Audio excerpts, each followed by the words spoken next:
Hi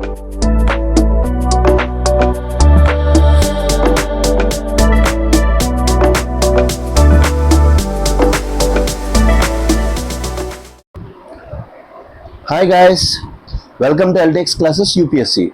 I'm your Manish Patwada, your daily Hindu analysis current affairs educator. Hope you all guys are doing good and okay. So now we are into 7th month of comprehensive Hindu analysis. So మనం Hindu అనాలిసిస్ని reform చేసి మీ గురించి mains and prelims ఆస్పెక్ట్స్ని అన్నీ కలుపుకుంటూ ఏదైతే Hindu analysis నేను start చేశానో నా అండర్లో ఎల్టిక్స్ క్లాసెస్లో, now this is 7th month. I'm feeling very very very very honoured to deal with Hindu analysis of LTX classes. ఎందుకంటే యాజ్ ఎ పర్సన్గా నాకు ఇది చాలా అంటే చాలా గ్రో చేసింది అండ్ మీ అందరికీ దగ్గర చేయడంలో కూడా ఇది చాలా అంటే చాలా ఇంపార్టెంట్ రోల్ ప్లే చేసింది. I'm feeling very very happy and blessed that I have taken Hindu analysis and stood up to it. So డెడికేషన్తో 6 months చేయడం అనేది మీరు కూడా ఇక్కడ నుంచి ఒక క్వాలిటీ తీసుకోవచ్చు. ఎనీ టైం ఎవరు వీడియో చూసినా చూడకపోయినా, మీకు సెలవులు ఉన్నా సెలవులు లేకపోయినా, I have consistently done Hindu analysis. So దీన్ని బట్టి మీకు ఒకటి తెలుస్తుంది, ఏ పనైనా సరే కరెక్ట్గా కంటిన్యూస్గా చేస్తే రిజల్ట్స్ అనేవి వాటంతట అవే వస్తాయి అన్నమాట. దానికి రీజన్ ఇదే. So this is the 7th month. Thank you very much for supporting our Hindu analysis. I hope this will continue. అలా ముందుకు వెళ్తూనే ఉంటుంది. మీరు ఇంకా మంచిగా నాలెడ్జ్ నేర్చుకోవాలని కోరుకుంటున్నాను. Let's get started with our analysis. So మన దగ్గర ఫ్లాగ్షిప్ కోర్స్ యూపీఎస్సీ ఇన్ఫినిటీ అంటేనే తెలిసింది కదా. మీకు యూపీఎస్సీ ర్యాంక్ వచ్చినంత వరకు ఎల్టీఎక్స్ క్లాసెస్లో ప్రతి కోర్స్ కూడా మీకు అవైలబుల్గా ఉంటుందన్నమాట. సో ప్రతి లైవ్ ప్లస్ రికార్డెడ్ సెషన్ మీకు ఎల్టీఎక్స్ క్లాసెస్లో అవైలబుల్గా ఉంటుంది. సో మన యూపీఎస్సీ ఇన్ఫినిటీ కోర్స్ లోపల మీకు దొరికే ఏంటంటే first GS prelims plus mains రెండు కూడా ఇంటిగ్రేటెడ్గా టాప్ లెవెల్ ఫ్యాకల్టీ చేత టీచ్ చేయించబడుతుంది. Top level faculty. So top level faculty అంటే those faculty who have written mains, UPSC mains 2 సార్లైనా రాసి ఉండాలి, ఇంకా ఇంటర్వ్యూకి వెళ్ళి ఉండాలన్నమాట. అలాంటి ఫ్యాకల్టీ చేత మీకు డీల్ చేయించబడుతుంది.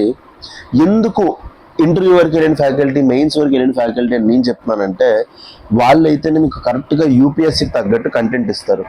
ఏ టాపిక్లో నుంచి ఏది ప్రిలిమ్స్కి ఇంపార్టెంట్, ఏది మెయిన్స్కి ఇంపార్టెంట్ అనేది మీకు డిస్టింగ్విష్ చేసుకోవడం కష్టం. బట్ యూపీఎస్సీ మీద పట్టున్న ఎక్స్పీరియన్స్ ఉన్న ఫ్యాకల్టీ మీకు చాలా అంటే చాలా ఈజీగా హెల్ప్ చేస్తారనమాట. Next NCERT foundation. Toppers videos మీరు చూస్తూనే ఉంటారు. ఎన్సీఆర్టీస్. సార్ ఎట్లా మీరు ప్రిపరేషన్ స్టార్ట్ చేశారు, మేడం మీరు ఎట్లా ప్రిపరేషన్ స్టార్ట్ చేశారంటే ప్రతి ఒక్కరు చెప్పేది ఒకటే, ఎన్సీఆర్టీస్. సో ఎల్టీఎక్స్ క్లాసెస్ కూడా ఎన్సీఆర్టీస్ మీరు డైరెక్ట్గా చదివితే మీకు అర్థం కాదు కాబట్టి మనం ఫ్యాకల్టీ చేత ఎక్స్ప్లెయిన్ చేయించాం. ఎన్సీఆర్టీస్ని మనం ఫ్యాకల్టీ చేత ఎక్స్ప్లెయిన్ చేయించాం అనమాట. సో ఫ్యాకల్టీ ఎన్సీఆర్టీ లైన్ ప్రతి ఎన్సీఆర్టీని ఎక్స్ప్లెయిన్ చేశారు. సో దీనివల్ల బెనిఫిట్ ఏంటంటే మీరు ఎన్సీఆర్టీస్ అన్ని ప్రిపరేషన్ అయిపోయిన తర్వాత మన క్లాసెస్కి వచ్చినప్పటికీ మొత్తం మీకు బేసిక్స్ అన్ని కవర్ అయిపోయి ఉంటాయి. అప్పుడు మీరు అడ్వాన్స్ లెవెల్లో మిమ్మల్ని తీసుకెళ్ళడానికి మాకు ఈజీ అవుతుంది అనమాట. Third, current affairs. So current affairs will play a crucial role in a UPSC journey. ఎందుకు నిన్నే చూసారు, యుఎస్ వెళ్ళి ఇరాన్ మీద అటాక్ చేసింది, ఇజ్రాయెల్ వెళ్ళి ఇరాన్ మీద అటాక్ చేసింది. So world is changing in a dynamic way. World చాలా అంటే చాలా డైనమిక్ వేలో చేంజ్ అవుతుంది కాబట్టి current affairs will play a very key role. Either it may be prelims, mains, interview. 3 స్టేజెస్లో ఏ స్టేజ్ అని అవనియండి, కరెంట్ అఫైర్స్ కంటూ దానికంటూ ఓన్ రోల్ ఉంది. So current affairs playing a very important role కాబట్టి కరెంట్ అఫైర్స్ని మనం నెగ్లెక్ట్ చేయకూడదు. So current affairs Hindu analysis ఏదైతే ప్రెస్టీజియస్ హిందూ అనాలిసిస్ ఉందో అది నేను డీల్ చేస్తున్నాను. ఇంకా నైట్ PT365 కరెంట్ అఫైర్స్ యాప్లో ఉంటుందన్నమాట. ఇయర్ రౌండ్ కరెంట్ అఫైర్స్ అన్ని సబ్జెక్ట్స్ డీల్ చేస్తున్నాం. సో ప్రెసెంట్ పాలిటీ అవుతుంది, నెక్స్ట్ ఎకానమీతో స్టార్ట్ చేస్తున్నాను. సో చూసుకోండి, మీతో పాటు ఎవరైతే కో ఆస్పిరెంట్స్ ఉన్నారో వాళ్ళందరూ గెయిన్ అయిపోతున్నారు. సో మీరు ఎప్పుడైతే ఈ కరెంట్ అఫైర్స్ ఎన్నింటి లోపల కూడా అప్డేటెడ్గా ఉంటారో అప్పుడే ప్రిలిమ్స్ అవ్వడానికి, మెయిన్స్ అవ్వడానికి ఛాన్సెస్ ఎక్కువగా ఉంటాయి. కరెంట్ అఫైర్స్లో ఎప్పుడైతే మీరు ల్యాకింగ్ అయిపోతారో అప్పుడు ఎగ్జామ్ కూడా మనకు దూరంగా వెళ్ళిపోతుంది. Next last test series. మనం ఎంత చదివినా ఏం చేసినా test series plays a crucial role. Prelims test series mains answer writing. Prelims test series మన దగ్గర ఉన్న బెనిఫిట్ ఏంటంటే video explanation. Faculty will explain the video. Test సిరీస్ని ఫ్యాకల్టీ అనే వాళ్ళు ఎక్స్ప్లెయిన్ చేస్తారు. యూపీఎస్సి మోడల్లో క్వశ్చన్స్ని రెడీ చేయిస్తున్నాం. టాప్ లెవెల్ ఎవరైతే కంటెంట్ క్రియేటర్స్ ఉంటారో వాళ్ళతో క్వశ్చన్స్ రెడీ చేయించి ఫ్యాకల్టీ మీకు వీడియో ఎక్స్ప్లెనేషన్ చేస్తారు టెస్ట్ సిరీస్. దీనివల్ల 2 బెనిఫిట్స్ ఉంటాయి. ఒకటి, మంచి మంచి క్వశ్చన్స్ సాల్వ్ చేస్తారు యూపీఎస్సీ మోడల్లో. సెకండ్, ఎవరైతే ఫ్యాకల్టీ ఉన్నారో వాళ్ళు ఎక్స్ప్లెయిన్ చేయడం వల్ల మీకు ఆ ఏరియా ఇన్ అండ్ అరౌండ్ ఉన్న కాన్సెప్ట్స్ కూడా క్లియర్ అయిపోతాయి. And last, mains answer writing. Answer writing plays very crucial role. మీకు ర్యాంక్ రావాలంటే మెయిన్స్ ఆన్సర్ రైటింగ్ అనేది ఒక మోస్ట్ ఇంపార్టెంట్ రోల్ ప్లే చేస్తుంది. మన దగ్గర మెయిన్స్ 365 ప్రోగ్రామ్ రన్ అవుతుంది. ఈ మెయిన్స్ 365 ప్రోగ్రామ్ యొక్క ప్రత్యేకత ఏంటంటే ఎవ్రీడే ఒక క్వశ్చన్ ఇచ్చి మీకు ఎలా రాయాలో చెప్పి మీరు రాసిన తర్వాత మీ యొక్క ఆన్సర్ని అనలైజ్ చేసి ఎక్కడ మిస్టేక్స్ చేస్తున్నారో చేసి మీకు ఒక మోడల్ ఆన్సర్ ఇచ్చే ప్రోగ్రామ్. దీన్ని చక్రవర్తి సార్ డీల్ చేస్తున్నారు. సో చక్రవర్తి సార్ అనేవాళ్ళు 2 సార్లు యూపీఎస్సీ మెయిన్స్, 2 సార్లు గ్రూప్ 1 మెయిన్స్ రాశారు. ఇంత మంచి మంచి ఫ్యాకల్టీ మీకు ఇప్పుడు ఉండడం అనేది మీ యొక్క అదృష్టం అని చెప్పొచ్చు. ఎందుకంటే 7-8 years వాళ్ళ ఫీల్డ్లో ఉన్నారు. దే నో ఎవ్రీథింగ్, ఏం జరుగుతుంది ఏం జరగట్లేదు అన్నీ కూడా వాటి మీద వాళ్ళకి ఒక ఐడియా ఉంటుంది. సో ఫీజ్ అనేది వెరీ వెరీ మినిమల్. మన దగ్గర 80,000కే వస్తుంది. That too with EMI option. మెయిన్గా రూరల్ స్టూడెంట్స్, పూర్ స్టూడెంట్స్ మైండ్లో పెట్టుకొని మనం ఈ అవైలబిలిటీ ఆఫ్ ఫ్లెక్సిబిలిటీ పెట్టాం.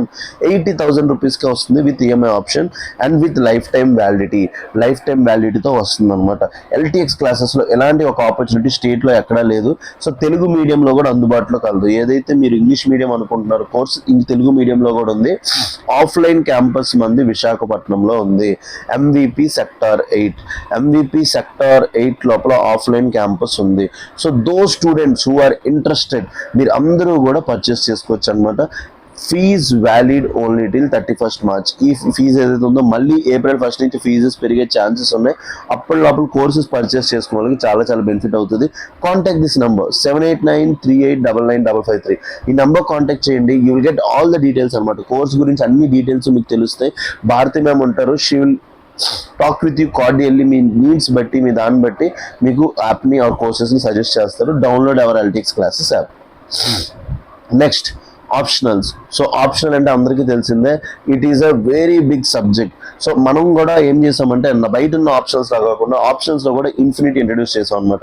మీరు ఆప్షనల్ నేర్చుకున్నంత వరకు, మీకు వచ్చినంత వరకు ప్రతిదీ లైవ్ ప్లస్ రికార్డెడ్ క్లాసెస్ మీకు అవైలబుల్గా ఉంటుంది. బయట బాగా కోచింగ్ సెంటర్స్లో కాస్ట్ ఎక్కువ, బట్ మన దగ్గర ఉన్న ఆప్షనల్స్ అనేవి బయట 70,000 అయితే మన దగ్గర విత్ ఇన్ఫినిటీ మీకు 30,000కి వస్తుంది. ఎలాంటి ఒక ఆపర్చునిటీ అక్కడ వెరీ లిమిటెడ్ ఇన్స్టిట్యూషన్స్లో ఉంటుంది. మీరు కావాలంటే డెమో క్లాసెస్ వినండి. డెమో యాక్సెస్ తీసుకొని క్లాసెస్ వినిన తర్వాతే పర్చేస్ చేసుకోండి. నేనైతే ఒకటి సజెస్ట్ చేస్తాను, ఫస్ట్ లిజన్ డెమో వినిన తర్వాతే మీకు నచ్చిన దాని ప్రకారం తీసుకోండి. సో మన దగ్గర ఉన్న optionals PSIR, PubAd, sociology, anthropology, Telugu literature. మన దగ్గర ఉన్న ఆప్షన్స్ ఈ 5 ఆప్షన్స్ మన దగ్గర ఉన్నాయి. బయట ఉన్న ఆప్షన్స్తో పోలిస్తే మన ఆప్షన్స్ అనేవి ఆఫ్ కాస్ట్కి వస్తాయి. అండ్ బయట ఉన్న ఆప్షన్స్ ఏవైతే ఉన్నాయో మీకు ఓన్లీ 1 time వాచ్ ఇస్తారు, బట్ మన దగ్గర లైఫ్ టైం వ్యాలిడిటీ వస్తుంది. And that too with EMI option. అది కూడా మీకు ఈఎంఐ ఆప్షన్ 50,000కి వస్తుంది అనమాట. సో 5,000కి ఎలాంటి ఒక ఛాన్స్ అనేది ఎక్కడ ఉండదు. Fees valid only till 31st March. So contact this number 7893899553. ఈ నెంబర్ కాంటాక్ట్ చేయండి. భారతి మ్యామ్ ఉంటారు, మీకు మొత్తం మీ డౌట్స్ అన్ని క్లియర్ చేస్తారు. And download our LTX classes. Next, APPSC group 1 infinity. So మీ అందరికీ తెలిసిందే, మొన్నే గ్రూప్ 2, గ్రూప్ 1 ఏవైతే మన స్టేట్లో ఉన్నాయో నోటిఫికేషన్స్ అయిపోయి ఉగాదికి జాబ్ క్యాలెండర్ రాబోతుంది. సో ఉగాదికి జాబ్ క్యాలెండర్ రాబోతుంది కాబట్టి మనం క్యాలెండర్ వచ్చిన తర్వాత చదివితే మనం మన తోటి ఆస్పిరెంట్స్తో పోలిస్తే వెనకబడిపోతాం అనమాట. సో అందుకోసం మీరు ఏం చేయాలంటే ఏపీపీఎస్సీ గ్రూప్ 1 ఇన్ఫినిటీ ఏదైతే ఉందో కోర్స్ మీ గురించి లాంచ్ చేసాం. Live plus recorded classes, complete syllabus coverage, AP history, AP economy, AP geography, ఏవైతే ఏపీ రిలేటెడ్ ఉంటాయో వాటితో పాటు ఇండియన్వి ఉంటాయి. ఎన్సీఆర్టీస్, మీకు కూడా ఎన్సీఆర్టీ ఫౌండేషన్ ప్రొవైడ్ చేస్తాం. Prelims test series, current affairs and mains answer writing. So APPSC group 1 infinity వాళ్ళకి ఇది ఒక బంపర్ బనాన్సా అనమాట. ఎందుకంటే యూపీఎస్సీ ఫ్యాకల్టీ మీకు డీల్ చేస్తారు. బయట మీకు ఏపీపీఎస్సీ గ్రూప్ 1 కానీ గ్రూప్ 2 కానీ యూపీఎస్సీ ఫ్యాకల్టీ డీల్ చేయరు. బట్ మన ఇన్స్టిట్యూట్లో బెనిఫిట్ ఏంటంటే UPSC faculty will deal with it. Fees 70,000 with EMI option మీకు 5,000కి వస్తుంది. Offline classes available in Visakhapatnam. మీకు ఆఫ్లైన్ క్లాసెస్ అనేవి విశాఖపట్నంలోనే అవైలబుల్గా ఉంది. That too with lifetime validity. మీకు ప్రతి కోర్స్ కూడా లైఫ్ టైం వ్యాలిడిటీ వస్తుంది. ఇంకా తెలుగు మీడియంలో కూడా అందుబాటులో కలదు. So contact this number 7893899553. ఈ నెంబర్ కాంటాక్ట్ చేయండి. మీకు మొత్తం అన్ని క్లాసెస్ గురించి డీటెయిల్స్ తెలుస్తాయి అనమాట. సేమ్ అదే లైన్స్లో టీజీపీఎస్సీ గ్రూప్ 1 ఇన్ఫినిటీ 2 స్టేట్స్ లోపల నోటిఫికేషన్స్ వస్తున్నాయి. సో టీజీపీఎస్సీ గ్రూప్ 1 ఇన్ఫినిటీ కూడా same live plus recorded classes వస్తాయి. NCERT foundation, test series, current affairs, mains answer writing. Fee కూడా 70,000. ఈఎంఐ ఆప్షన్ ఉంది. తెలుగు మీడియంలో అందుబాటులో కలదు. ఆఫ్లైన్ క్యాంపస్ విశాఖపట్నంలో మీకు కూడా క్లాసెస్ ఉన్నాయన్నమాట. చాలా మంది తెలంగాణ పీపుల్ ఎవరైతే ఉన్నారో వాళ్ళందరూ కూడా వచ్చేసి కోర్సెస్ తీసుకుంటున్నారు. with this and last group 2 test series. So group 2 test series long term test series మనం లాంచ్ చేసాం. ఇది ఒక యూనిక్ ఇనిషియేటివ్. 1 year కి 5,000 rupees test series. Same group 2 pattern లోపల టెస్ట్ సిరీస్ అనేది పెడుతున్నాం. 1 week ప్రిలిమ్స్ అయితే నెక్స్ట్ వీక్ జిఎస్ పేపర్ 1 అవుతుంది, mains paper 1, next week mains paper 2. అలా సిలబస్ ఏదైతే క్వశ్చన్స్ ఉంటాయో ఫ్యాకల్టీ ఎక్స్ప్లెయిన్ చేయడం వల్ల మీకు చాలా అంటే చాలా బెనిఫిట్ అవుతుంది అనమాట. I request each and every one, మీరు ఎవరెవరైతే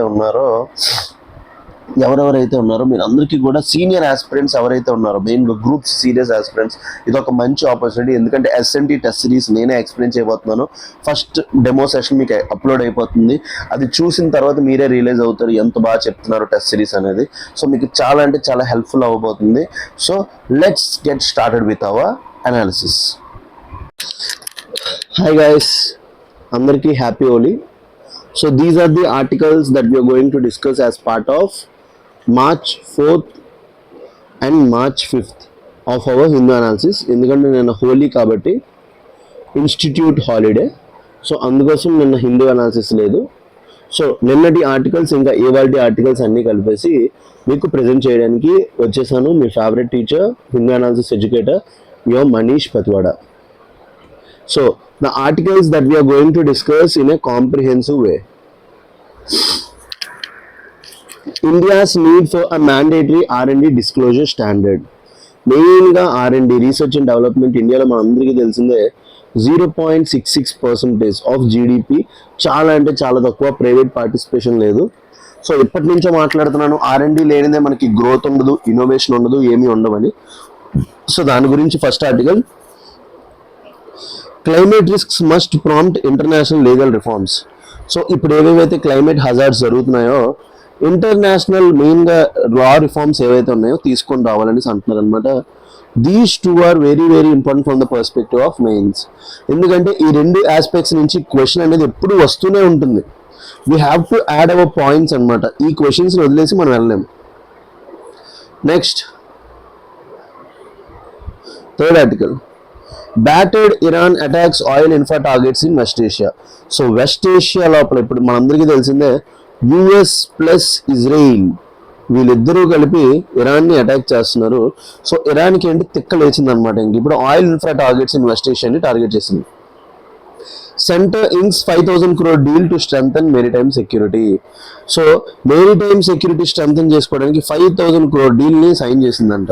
సో ఏంటి ఈ 5,000 crore డీల్, ఇందులో ఏమేమి పర్చేస్ చేయబోతున్నాం చూద్దాం. 5. MG NREGS workers flag glitches in monitoring app. So ఏదైతే ఎంజీ నరేగా మానిటరింగ్ యాప్ ఉందో అందులో గ్లిచెస్ ఉన్నాయనేసి వీళ్ళు చెప్తున్నారనమాట, వర్కర్స్ చెప్తున్నారు. 6th, UK museum returns 16th century bronze statue to Indian government. So 16th centuryకి సంబంధించిన బ్రాంజ్ స్టాచ్యూట్ని యూకే మ్యూజియం మన ఇండియాకి రిటర్న్ చేసిందంటే ఇండియన్ గవర్నమెంట్కి. This is very very important. ఎందుకంటే మన కొలోనియల్ రూల్ టైంలో చాలా వరకు మన యొక్క స్టాచ్యూస్ని, డైమండ్స్ని, వాటిని వీళ్ళు పట్టుకెళ్ళిపోయారు అనమాట. సో ఇది ఏదైతే రిటర్న్ చేయడం జరుగుతుందో this is very important. India ranks 2nd globally in childhood obesity. So childhood obesity లోపల కంట్రీస్ని ర్యాంక్ చేస్తే ఇండియా అనేది 2nd ప్లేస్లో ఉందన్నమాట. This is the worst form. So obesity అనేది నార్మల్గా అడల్ట్స్లోనైనా చాలా ప్రాబ్లమ్స్ తీసుకొస్తుంది. మెయిన్గా కార్డియోవాస్కులర్ డిసీజెస్, లేకపోతే ఇన్సులిన్ స్పైక్స్. సో దాన్ని మనం ఏమంటాం అంటే షుగర్ అంటాం, డయాబెటీస్ అంటాం, అవన్నీ వస్తుంటాయి. ఇప్పుడు పిల్లల లోపల కూడా వచ్చేస్తుంది ఇది. ఇండియా అనేది 2nd ప్లేస్లో ఉంది వరల్డ్లో. So this is very very sad to see. Urea diammonium phosphate prices rise amid Iran war tensions. So మెయిన్గా యూరియా డైఅమోనియం ఫాస్ఫేట్ ఏవైతే ఉన్నాయో రెండు కూడా మనం ఇంపోర్ట్ చేసుకుంటాం అనమాట. సో ఇంపోర్ట్ చేసుకోవడం వల్ల ఇప్పుడు ఇరాన్ వార్ వల్ల, ఇరాన్ ఇజ్రాయెల్ యుఎస్ వార్ వల్ల వీటి ప్రైజెస్ పెరిగాయి. Next, Indian bond yield climbs near 3 weeks on crude spike. So మన ఈల్డ్, మన ఇండియన్ ఏదైతే ఇంట్రెస్ట్ రేట్స్ ఉన్నాయో, బాండ్ ఈల్డ్ అంటే నథింగ్ బట్ ఇంట్రెస్ట్ రేట్స్ ఉన్నాయో 3 week అయ్యాయంట because of crude oil prices పెరగడం వల్ల. సో దీనివల్ల గవర్నమెంట్కి బారోయింగ్ ఏదైతే ఉంటుందో కాస్ట్ అనేది పెరిగిపోతుంది అనమాట. So it is a bad sign for government, ఎందుకంటే లోవర్ కాస్ట్కి నార్మల్గా గవర్నమెంట్కి ఇంట్రెస్ట్ రేట్కి రావాలి. ఎప్పుడైతే ఇంట్రెస్ట్ రేట్ పెరుగుతుందో గవర్నమెంట్ యొక్క ఎక్స్చెకర్ అనేది బాగా ఎఫెక్ట్ అవుతుంది. So these are the 9 articles that we are going to discuss in a comprehensive manner.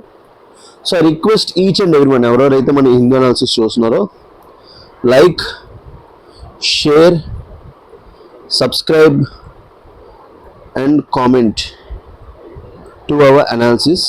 Mainly ఇది నా కోసం కాదు, మీరు ఏదైతే చేస్తున్నారో, మీరు ఎప్పుడైతే మీ వాట్సాప్ స్టేటస్లో మీకు తెలిసిన గ్రూప్లో షేర్ చేస్తారో, లైక్ చేస్తారో, సబ్స్క్రైబ్ చేస్తారో, కామెంట్ చేస్తారో, ఇట్ విల్ రీచ్ లార్జర్ కమ్యూనిటీకి వెళ్తుంది మన హిందూ అనాలిసిస్. సో చాలామంది స్టూడెంట్స్ ఎవరెవరైతే మన హిందూ అనాలిసిస్ నుంచి బెనిఫిట్ అవుతున్నారో అందరూ ర్యాంకర్స్ అయితే దానికంటే మంచి పని ఉంది. That too this is free Hindu analysis provided in Delhi standard. అన్ని సబ్జెక్ట్స్ని కాంప్రిహెన్సివ్ వేగా ఇంత డెప్త్గా ఎవరు డీల్ చేయరు. I know, I have been also student. నేను చాలా వరకు ఫేస్ చేశాను. ఇప్పుడు కంటెంట్ మనం ప్రొవైడ్ చేస్తున్నాం కాబట్టి ఇది మ్యాక్సిమం స్టూడెంట్స్కి వెళ్ళే బాధ్యత ఎవరి చేతిలో ఉంటుంది అంటే మీ చేతిలో ఉంటుంది. మెయిన్గా మన brothers and sisters who are poor and rural but aspiring to become IAS officers. మన యొక్క ఏరియా బట్టి, మన యొక్క ఫినాన్షియల్ కండిషన్ బట్టి మన యొక్క గోల్ ఆగకూడదు. ఎట్లయినా సరే మనం ఐఏఎస్ అవ్వాలి, ఐపీఎస్ అవ్వాలని ప్రిపేర్ అవుతున్న వాళ్ళు ఉంటారు. వాళ్ళ వరకు మన హిందీ అనాలిసిస్ వెళ్ళాలి. అది వెళ్ళాలంటే నేను డైరెక్ట్గా ఫోన్ తీసుకెళ్ళి వాళ్ళ ఫోన్ లోపల ఓపెన్ చేసి నేను చదివించలేను. We have to make sure that it reaches them. So అందుకోసం I request each and every one to like, share, subscribe and comment. మీరు ఎప్పుడైతే ఇవన్నీ చేస్తారో ఆటోమేటికలీ ఆ వీడియో విల్ గెట్ మోర్, వాళ్ళ సజెషన్స్ లోపలికి వెళ్తుంది, వాళ్ళందరూ కూడా బెనిఫిట్ అవుతారు అనమాట. So this is a small request from my side. Okay, చేస్తారా చేయరా అనేది నా చేతిలో ఉండదు. నాకు ఎట్లనో ఇన్స్టిట్యూట్ లోపల నేను ఎట్లా చెప్పేది చెప్తాను, బట్ చెప్పేది ఎక్కువ మందికి వెళ్తే చాలా అంటే చాలా బెనిఫిట్ అవుతుంది and I will be happy. India's need for a mandatory R&D disclosure standard. So article చూద్దాం రండి. India's corporate R&D expenditure remains very low. సో చూడండి, చెప్పాను కదా, ఇండియాస్ టోటల్ R&D మొత్తం ఎంత చెప్పాను మీకు. India's total R&D 0.66%. అందులో కార్పొరేట్ R&D ఎంత 0.23. దీన్ని బట్టి మీకు తెలిసిపోవాలి పబ్లిక్ సెక్టర్ అనేది ఎక్కువ స్పెండ్ చేస్తుంది compared to corporate sector R&D లోపల, compared to global standards. One key reason is information asymmetry in capital markets. So మెయిన్గా ఎవరైతే వీళ్ళు ఉన్నారో, ప్రైవేట్ కార్పొరేట్స్ ఉన్నారో, వాళ్ళు R&D లోపల ఇన్వెస్ట్ చేయడానికి మెయిన్ కారణం ఏంటంటే information asymmetry in capital markets. ఇక్కడ ఒక పదం యూజ్ చేశాడు, క్యాపిటల్ మార్కెట్స్. క్యాపిటల్ మార్కెట్స్ అంటే మీ స్టాక్ మార్కెట్స్ ఏవైతే ఉంటాయో, మీ స్టాక్ మార్కెట్స్ లోపల primary markets and secondary markets, మీరు ఎకానమీ చదువుతారు అక్కడ, where investors cannot clearly identify firms that are genuinely innovating. So మెయిన్గా స్టాక్ మార్కెట్ లోపల కంపెనీస్ని వీళ్ళు ఫైన్ చేయలేకపోతున్నారంట. ఎవరు? ఇన్వెస్టర్స్. ఏం ఫైన్ చేయలేకపోతున్నారంటే clearly identify firms that are genuinely innovating. మీరు అందరూ హర్షద్ మెహతా స్కామ్ చూసి ఉంటారు. ఫేక్ ఫార్మ్స్ అన్ని ఉంటూ ఉంటాయి. హర్షద్ మెహతా చాలా ఫేక్ కంపెనీస్ ఓపెన్ చేసి ఉంటాడు. సో అలాంటి కంపెనీస్ ఎక్కువైపోవడం వల్ల కార్పొరేట్స్ అనేవాళ్ళు ఫైండింగ్ ఇట్ డిఫికల్ట్ అంట. సో టు అడ్రస్, సో ఏదైతే ఈ ప్రాబ్లం ఉందో దీన్ని అడ్రస్ చేయడానికి, to address this the article proposes mandatory research and development and technology disclosure standard under SEBI's listing obligations. So మనందరికీ తెలిసిందే money markets and capital markets, రెండు markets ఉంటాయి. మనీ మార్కెట్ అనేది షార్ట్ టర్మ్ బారోయింగ్స్ కోసం, దీన్ని మెయిన్గా మేజర్గా దీన్ని రెగ్యులేట్ చేసేది ఆర్బీఐ అయితే, క్యాపిటల్ మార్కెట్స్ని రెగ్యులేట్ చేసేది సెబీ. మీ అందరికీ తెలిసిందే విషయం. సో అదే చెప్తున్నాడు. So mandatory research and development and technology disclosure standards under SEBI's listing. ఎందుకంటే క్యాపిటల్ మార్కెట్స్ని ఎవరు రెగ్యులేట్ చేస్తారు? సెబీ రెగ్యులేట్ చేస్తుంది. కాబట్టి requiring listed firms to transparently disclose innovation metrics. So ఏవే ఫార్మ్స్ అయితే పబ్లిక్ ఏదైతే మనకి ఐపీఓ అంటారు, ఇనిషియల్ పబ్లిక్ ఆఫరింగ్ అయిపోయాక ప్రతి కంపెనీని ఏమని పిలుస్తాం మనం, లిస్టెడ్ అంటాం అనమాట. సో నార్మల్గా ఒక private limited company public limited company అయితేనే దాన్ని ఏమంటామంటే మనం లిస్టింగ్ అంటాం అనమాట. సో ఈ లిస్టింగ్ కంపెనీస్ని డిస్క్లోజ్ చేయమని ఎవరు చెప్పాలంట, సెబీ చెప్పాలంట, మీరు ఎంత R&D మీద ఖర్చు పెడుతున్నారని. So detail analysis, arguments for mandatory R&D disclosure standards, reduces information అసిమెట్రీ. So ఇప్పుడు నాకు ఫర్ ఎగ్జాంపుల్ నేను ఏ అనే ఇన్వెస్టర్ని, నా దగ్గర డబ్బులు ఉన్నాయి, నేను ఇన్వెస్ట్ చేద్దాం అనుకుంటున్నా. ఇక్కడ 3 కంపెనీస్ ఉన్నాయి, 1, 2, 3. ఈ 3 కంపెనీస్లో ఎవరు R&D మీద ఎక్కువ ఖర్చు పెడుతున్నారో వాళ్ళకి వెళ్ళి నేను ఇన్వెస్ట్ చేస్తాను. అప్పుడు వాళ్ళు ఇంకా ఎక్కువ ఖర్చు పెడతారు కదా, అదే చెప్తున్నారు చూడండి. Reduces information asymmetry, drawing from George Akerlof market for lemons theory. So George Akerlof అనే అతను ఏ థియరీ ఇచ్చారు, మార్కెట్ ఫర్ లెమన్స్ థియరీ ఇచ్చారంట. Where buyers cannot distinguish between high and low quality products, they undervalue everything. ఎప్పుడైనా గుర్తుపెట్టుకోండి, market లోపల మీకు ఎప్పుడు గుర్తుండాలి ఏంటి, what is high quality product, what is low quality product. For example BMW కారే, Suzuki కారే, ఈ రెండింటి లోపల సుజుకి మన సుజుకి స్విఫ్ట్ ఉంటుందో అది కూడా కారే. ఫర్ ఎగ్జాంపుల్ BMW సేమ్ ఫీచర్స్తో కార్ ఇస్తుంది, సుజుకి కూడా సేమ్ ఫీచర్స్తో కార్ ఇస్తుంది. ఏది హై అండ్ ఏది లో అండ్ అంటే మీరు ఏం చెప్తారు, BMW హై అండ్, సుజుకి లో అండ్ అంటారు. ఎందుకు, మీరు ఎన్నిటి మధ్య డిస్టింగ్విష్ చేసుకోగలుగుతున్నారు. సో అందుకే ఆ మార్కెట్ ఆఫ్ లెమన్స్ థియరీ లోపల అదే చెప్పానంట. మీరు బయ్యర్స్ కెనాట్, ఇప్పుడు నార్మల్గా మీరు వెళ్ళి లెమన్ మార్కెట్లో చూసారనుకోండి, అన్ని నిమ్మకాయలు ఒకలాగా ఉంటాయి, ఏది 5 రూపాయలు ఏది 10 రూపాయలు మీకు తెలియదు, వాడు చెప్తే తప్ప ఇందులో రసం ఎక్కువ ఉంటుంది మేడం, ఇందులో తక్కువ ఉంటుంది అని. So where buyers cannot distinguish between high and low quality products, they undervalue everything. ఎప్పుడైతే నాకు డిఫరెన్స్ తెలియదో నేను ప్రతిదీ ఒకటే అంట. ఫర్ ఎగ్జాంపుల్ నేను వేసుకునే వాచ్ G-Shock, మా చెల్లి నాకు గిఫ్ట్ ఇచ్చింది, అదొక 11,000 రూపాయలు. సేమ్ అదే వాచ్ నాకు బయట మార్కెట్ లోపల 500కి వస్తుంది ఫస్ట్ కాపీ. సో ఇప్పుడు నేను మా ఫ్రెండ్స్ దగ్గరికి వెళ్తాను, నా ఫ్రెండ్స్ దగ్గరికి వెళ్ళినప్పుడు నేను వాచ్ చూపిస్తే, మామ ఇదే వాచ్ నీకు 500కి వచ్చేస్తుంది మార్కెట్ లోపల ఇది అంటే.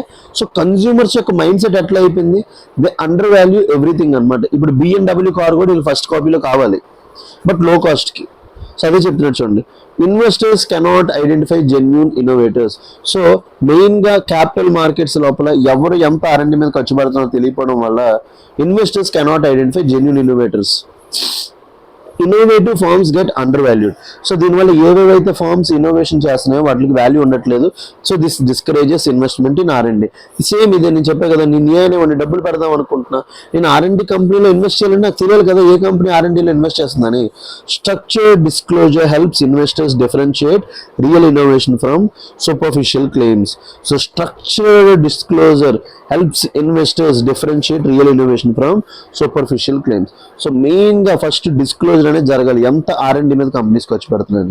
నెక్స్ట్ ఏమంటున్నాడు, ఎంకరేజెస్ ఏదైతే ఈ మ్యాండేటరీ డిస్క్లోజర్ ఉంటుందో, ఈ మ్యాండేటరీ డిస్క్లోజర్ ఫార్మ్స్ చేస్తే బెనిఫిట్స్ ఏంటంటే, encourages high R&D investment. Research evidence shows that improve transparency leads to higher R&D intensity. So research evidence ఏం చెప్తుందంటే, ట్రాన్స్పరెన్సీ ఎక్కువ పెరిగితే హై R&D ఇంటెన్సిటీ పెరుగుతుందంట. OECD ఎకానమీస్ అంటే ఎకానమీస్ ఆఫ్ డెవలప్డ్ కంట్రీస్, వాటిని ఏమంటాం OECD ఎకానమీస్ అంటాం. Recorded 6 to 12% increase in R&D intensity. So OECD countries లోపల 6 to 12% ఇంక్రీజ్ అయిందంట R&D. Cross country form sample show 3 to 14% increase. So transparency channels capital towards riskier but high impact innovation projects rather than traditional assets. So ఇప్పుడు నేను ఆ డబ్బులు invest చేద్దాం అనుకుంటున్నాను. For example ఇప్పుడు quantum technology బాగుంది, artificial intelligence బాగుంది, ఈ 2 సెక్టర్స్ బాగా గ్రో అవుతున్నాయి అనుకుందాం. ఇప్పుడు నేను డబ్బులు ఈ రిస్కీ సెక్టర్స్ లోపల నా డబ్బులు పెట్టాలంటే 3 కంపెనీలు ABC ఉన్నాయి. ఏ కంపెనీలో డబ్బులు పెట్టాలి నాకు ఎలా తెలుస్తుంది, వీళ్ళు చెప్పాలి ఏ ఎంత % R&D మీద ఇన్వెస్ట్ చేస్తుంది, B ఎంత పెడుతుంది, C ఎంత పెడుతుంది. నేను ఎవరు ఎక్కువ ఇన్వెస్ట్ చేస్తే వాళ్ళు ఖర్చు పెడతాను అనమాట. ఇది రిస్కీయరే. క్వాంటమ్ టెక్నాలజీ హిట్ అవ్వచ్చు, ఆర్టిఫిషియల్ ఇంటెలిజెన్స్ హిట్ అవ్వచ్చు, ఫ్లాప్ అవ్వచ్చు. బట్ నా ఛాన్సెస్ ఆఫ్ విన్నింగ్ అనేవి ఏదైతే ఎక్కువ R&D ఖర్చు పడుతుందో వాళ్ళ మీద ఎక్కువ ఉంటుంది. ఫర్ ఎగ్జాంపుల్ సివిల్స్ ప్రిపేర్ అవుతున్నారు, మీరు సివిల్స్ ప్రిపేర్ అవుతుంటే ఒకడు రోజుకి 10 గంటలు వాడి మీద వాడు ఇన్వెస్ట్ చేసుకుంటున్నాడు, ఇంకొకటి 5 గంటలు, ఇంకొకటి 3 గంటలు. ఎవడు యూపీఎస్సీలో ర్యాంక్ కొడతాడంటే నేను ఫస్ట్ ఎవడి మీద బెట్ వేయడానికి ట్రై చేస్తా, 10 గంటల వాడి మీద. ఎందుకంటే 10 hours ఆఫ్ టైం పడుతున్నాడు, వీడు 5 hours పడుతున్నాడు, వీడు 3 hours. ఎందుకంటే ఏ అనేవాడిని ఐడియల్గా రీచ్ అవ్వాలి, ముగ్గురు ఈక్వల్ అనుకుంటే 3కి 3 days పడితే Bకి 2 days పడుతుంది అనమాట. సో అదే చెప్తున్నాడు, ట్రాన్స్పరెన్సీ వల్ల ఏంటి, capital towards riskier but high intensity innovation projects వైపు వస్తుందంట. నెక్స్ట్ ఏమవుతుంది, ఏవైతే కంపెనీస్ ఈ సెక్షన్స్ లోపల ఇన్వెస్ట్ చేస్తుందో వాళ్ళకి యాక్సెస్ పెరుగుతుంది క్యాపిటల్కి. Greater disclosure reduces uncertainty for investors. So మెయిన్గా డిస్క్లోజర్ బాగా పెరిగితే ఇన్వెస్టర్స్కి అన్సర్టనిటీ పోతుంది. Benefits include lower caste of capital. ఇప్పుడు నేను డబ్బులు ఇస్తాను, లో రేట్ ఆఫ్ ఇంట్రెస్ట్కి ఇస్తాను. లో రేట్ ఆఫ్ ఇంట్రెస్ట్కి నేను నా డబ్బులు అనేవి మీ కంపెనీ లోపల ఇస్తాను. ఎందుకంటే ఇక్కడ నాకేముంది, డిస్క్లోజర్, ట్రాన్స్పరెన్సీ ఉంది.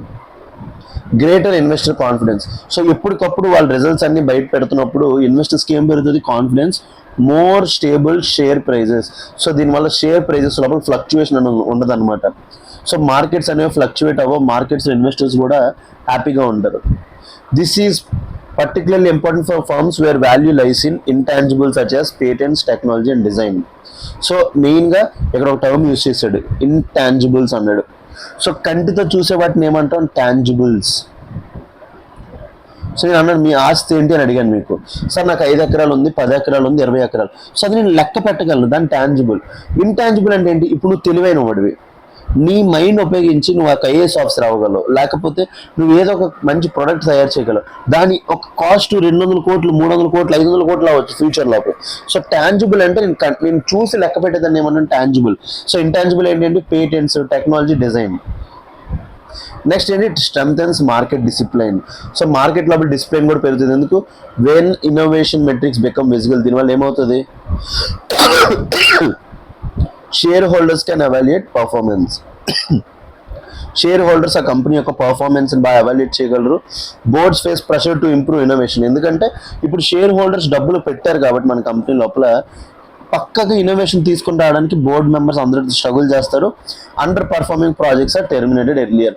సో ఏవైతే ప్రాజెక్ట్స్ అండర్ పర్ఫార్మింగ్ ఉంటాయి అన్నీ బయటికి వెళ్ళిపోతాయి. Examples, 1 second.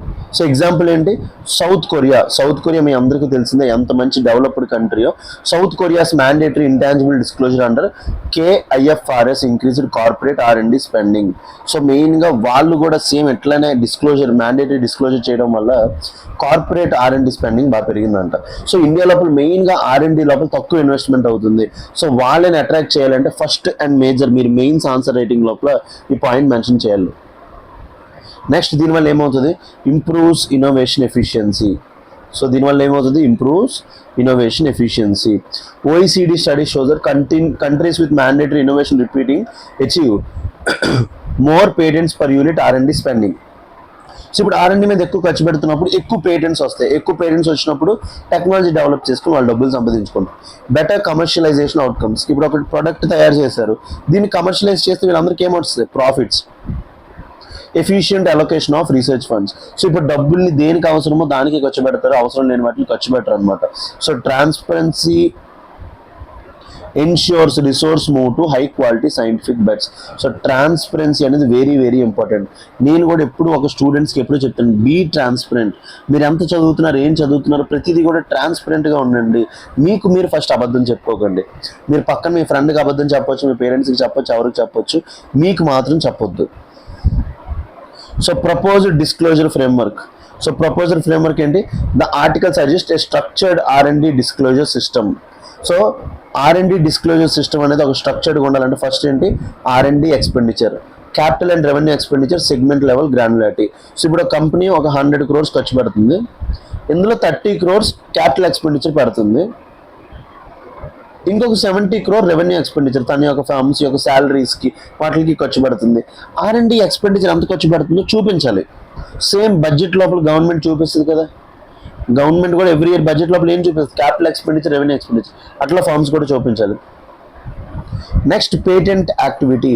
సో ఇప్పుడు కంపెనీ R&D చేస్తుంది, ఎన్ని పేటెంట్స్ ఫైల్ చేస్తుంది, గవర్నమెంట్ ఎన్ని గ్రాంట్స్ వస్తున్నాయి, మెయింటెనెన్స్ ఆఫ్ ఇంటలెక్చువల్ ప్రాపర్టీని ఎట్లా మెయింటైన్ చేస్తుంది అది చూపించాలి, చాలా చాలా ఇంపార్టెంట్. అప్పుడే ఇన్వెస్టర్స్కి కాన్ఫిడెన్స్ వస్తుంది. థర్డ్, ఇంకా తెలుస్తుంది వీళ్ళు నిజంగా కష్టపడుతున్నారా లేదనేది. టెక్నాలజీ వర్క్ ఫోర్స్ కంపోజిషన్, ఎంతమంది ఇంజనీర్స్ ఉన్నారు, ఎంతమంది సైంటిస్ట్ ఉన్నారు, రీసెర్చర్స్ ఉన్నారు, చాలా చాలా important.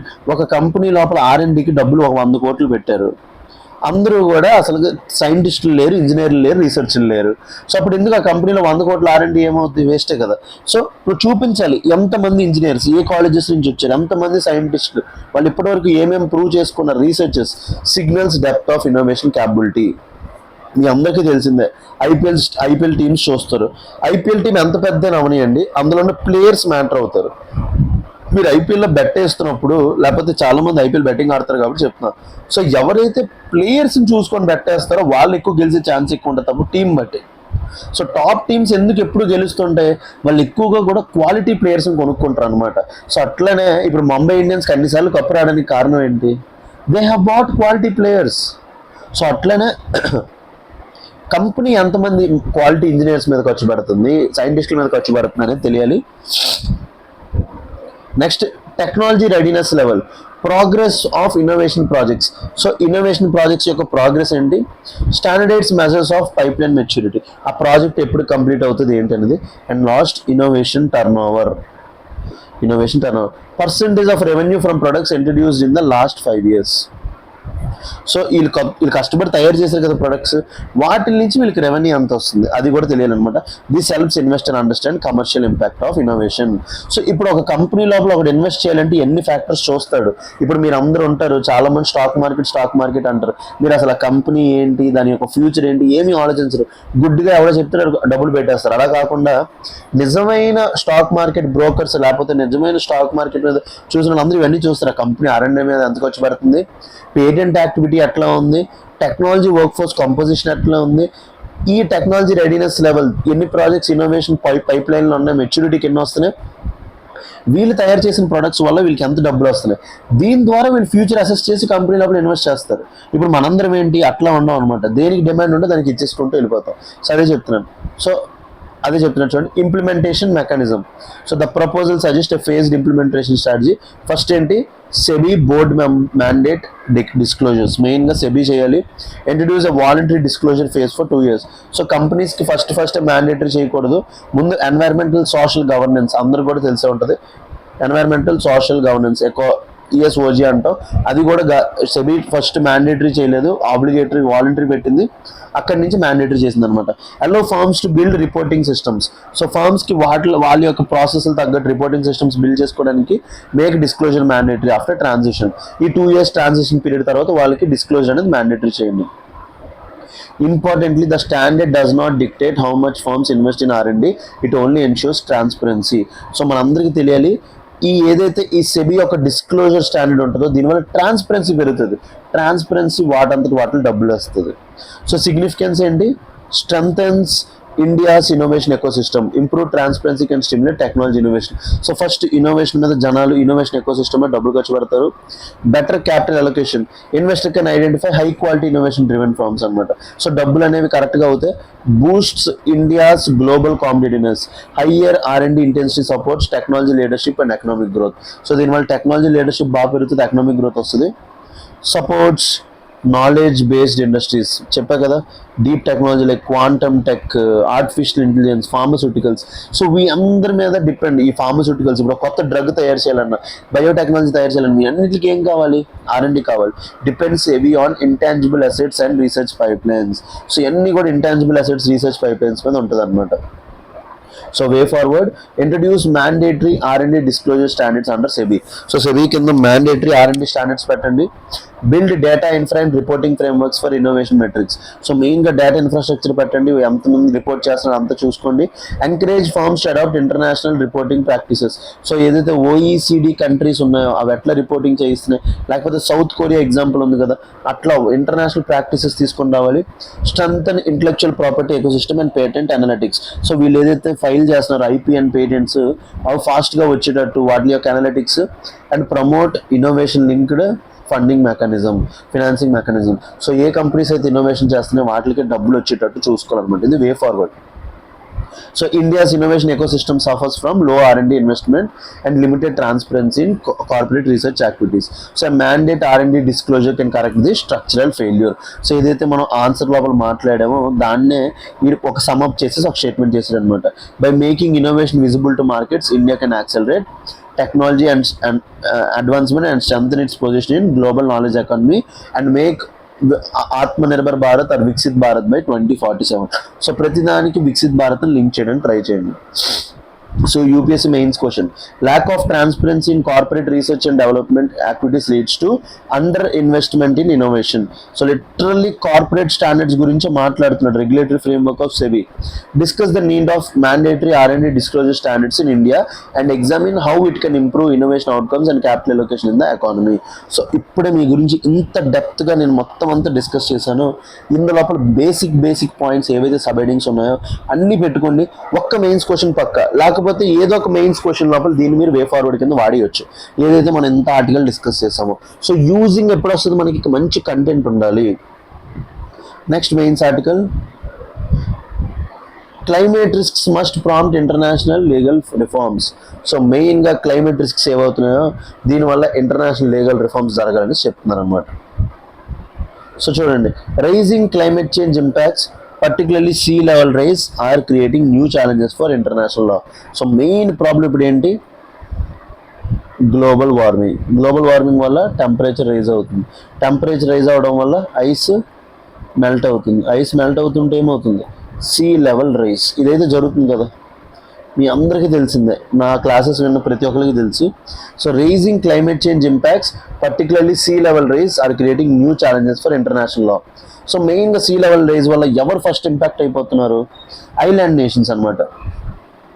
Including issues related to statehood. చాలా మందికి వాళ్ళ యొక్క కంట్రీ యొక్క స్టేట్హుడ్ పోతుంది, ఎందుకంటే ఐలాండ్ నేషన్స్ ఉన్నాయి. సావరెంటీ ఓవర్ న్యాచురల్ రిసోర్సెస్, వాళ్ళ రిసోర్సెస్ మీద వాళ్ళకి రైట్స్ పోతున్నాయి. క్లైమేట్ మైగ్రేషన్, సో రీసెంట్గా పనామా నుంచి కొంతమంది మైగ్రేట్ అయిపోయారు. And maritime boundaries. So this has prompted calls for reforms in international legal framework. So మెయిన్గా చాలా మందికి స్టేట్హుడ్ ఇష్యూస్ వస్తున్నాయి. సావరెంటీ ఓవర్ న్యాచురల్ రిసోర్సెస్, వాళ్ళ యొక్క రిసోర్సెస్ వాళ్ళు యూజ్ చేసుకోలేకపోతున్నారు. క్లైమేట్ ఇండ్యూస్డ్ మైగ్రేషన్స్ అవుతుంది, ఎందుకంటే ఇప్పుడు బంగ్లాదేశ్ ఉంది, బంగ్లాదేశ్లో లో లయింగ్ ఏరియాస్ ఉంటాయి. సో ఇప్పుడు బాగా బ్రహ్మపుత్ర లోపల ఐస్ కరిగిపోయి ఎక్కువ వాటర్ వెళ్ళిపోతే అవన్నీ మునిగిపోతాయి కదా ఏరియాస్. సో ఇదనమాట main problem. So detailed analysis,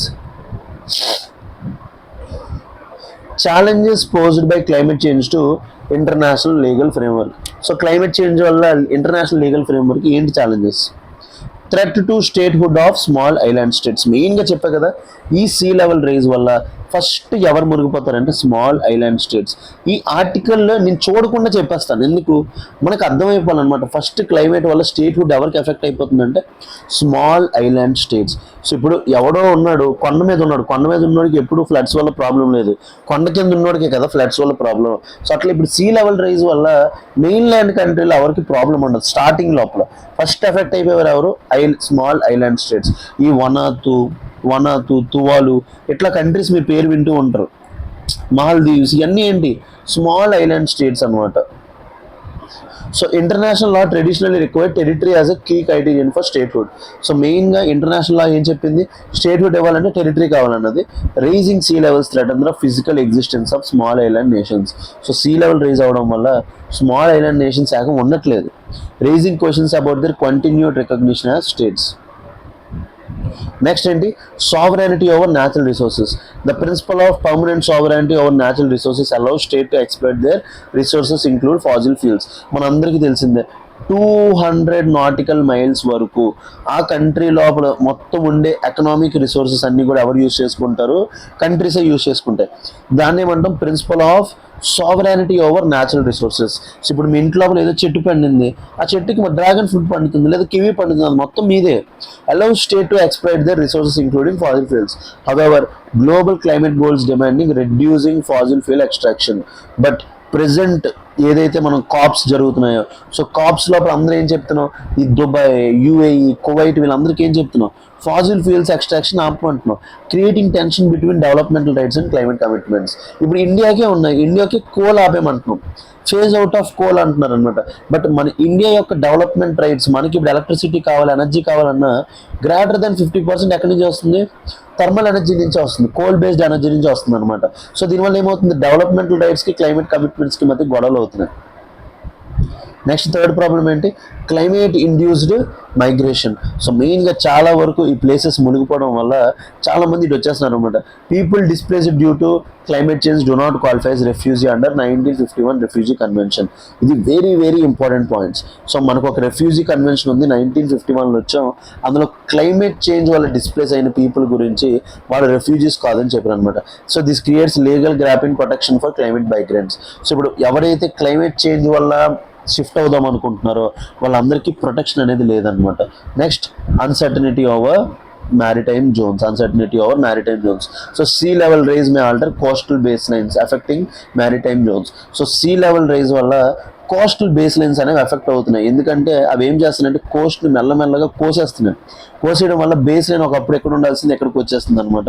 so దీనివల్ల ఏమవుతుంది? టెరిటోరియల్స్ మీ అందరికీ చెప్పా కదా. సో నార్మల్గా బేస్ లైన్ ఇది అనుకోండి, బేస్ లైన్ నుంచి 12 నాటికల్ మైల్స్ వరకు టెరిటోరియల్ వాటర్స్, అక్కడి నుంచి ఇంకొక 12 నాటికల్ మైల్స్, 24 నాటికల్ మైల్స్ వరకు దాన్ని ఏమంటాం? Contagious zone. ఇదే 1 అంటే ఇదే, 2 అంటే కంటేజియస్ జోన్, ఇంకా మొత్తం అప్ టు 200 వరకు దాన్ని ఏమంటాం? ఎక్స్క్లూజివ్ ఎకనామిక్ జోన్ అంటాం అనమాట. ఇప్పుడు ఈ బేస్ లైన్ అనేది ఏమవుతుంది? క్లైమేట్ చేంజ్ వల్ల కొట్టుకుపోతుంది. ఇది వెనక్కి వెళ్ళిపోయింది అనుకోండి, ఇది కూడా వెనక్కి వస్తుంది కదా.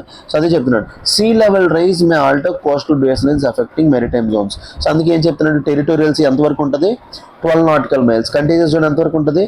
24 nautical miles. And exclusive economic zone ఎక్కడి వరకు ఉంటుంది? 200 నాటికల్ మైల్స్.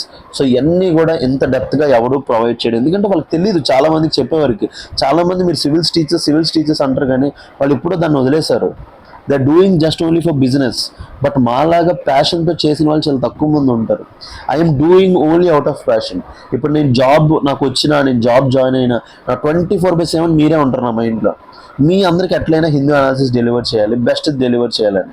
సో అట్లా ఉండే వాళ్ళు చాలా తక్కువ మంది ఉంటారు, ఇట్లా అన్ని సబ్జెక్ట్స్ మీద కమెంట్తో. సో మీరందరూ కూడా ఇంత ఎఫర్ట్ నేను పెడుతున్నప్పుడు లైక్ చేయాలి, షేర్ చేయాలి. లేకపోతే ఏమైందంటే ఒక రోజు నాకు ఇంట్రెస్ట్ పోయిన తర్వాత నేను హిందూ అనాలిసిస్ చేయను, సూర్యసరికి చెప్పేస్తా వేరే ఫ్యాకల్టీకి ఇచ్చేయండి అని. సో అప్పుడు వచ్చిన అతను నా అంత జస్టిస్ చేస్తారా చేయడానికి పక్కన పెడితే మీరు నన్ను అయితే లూజ్ అయిపోతారు.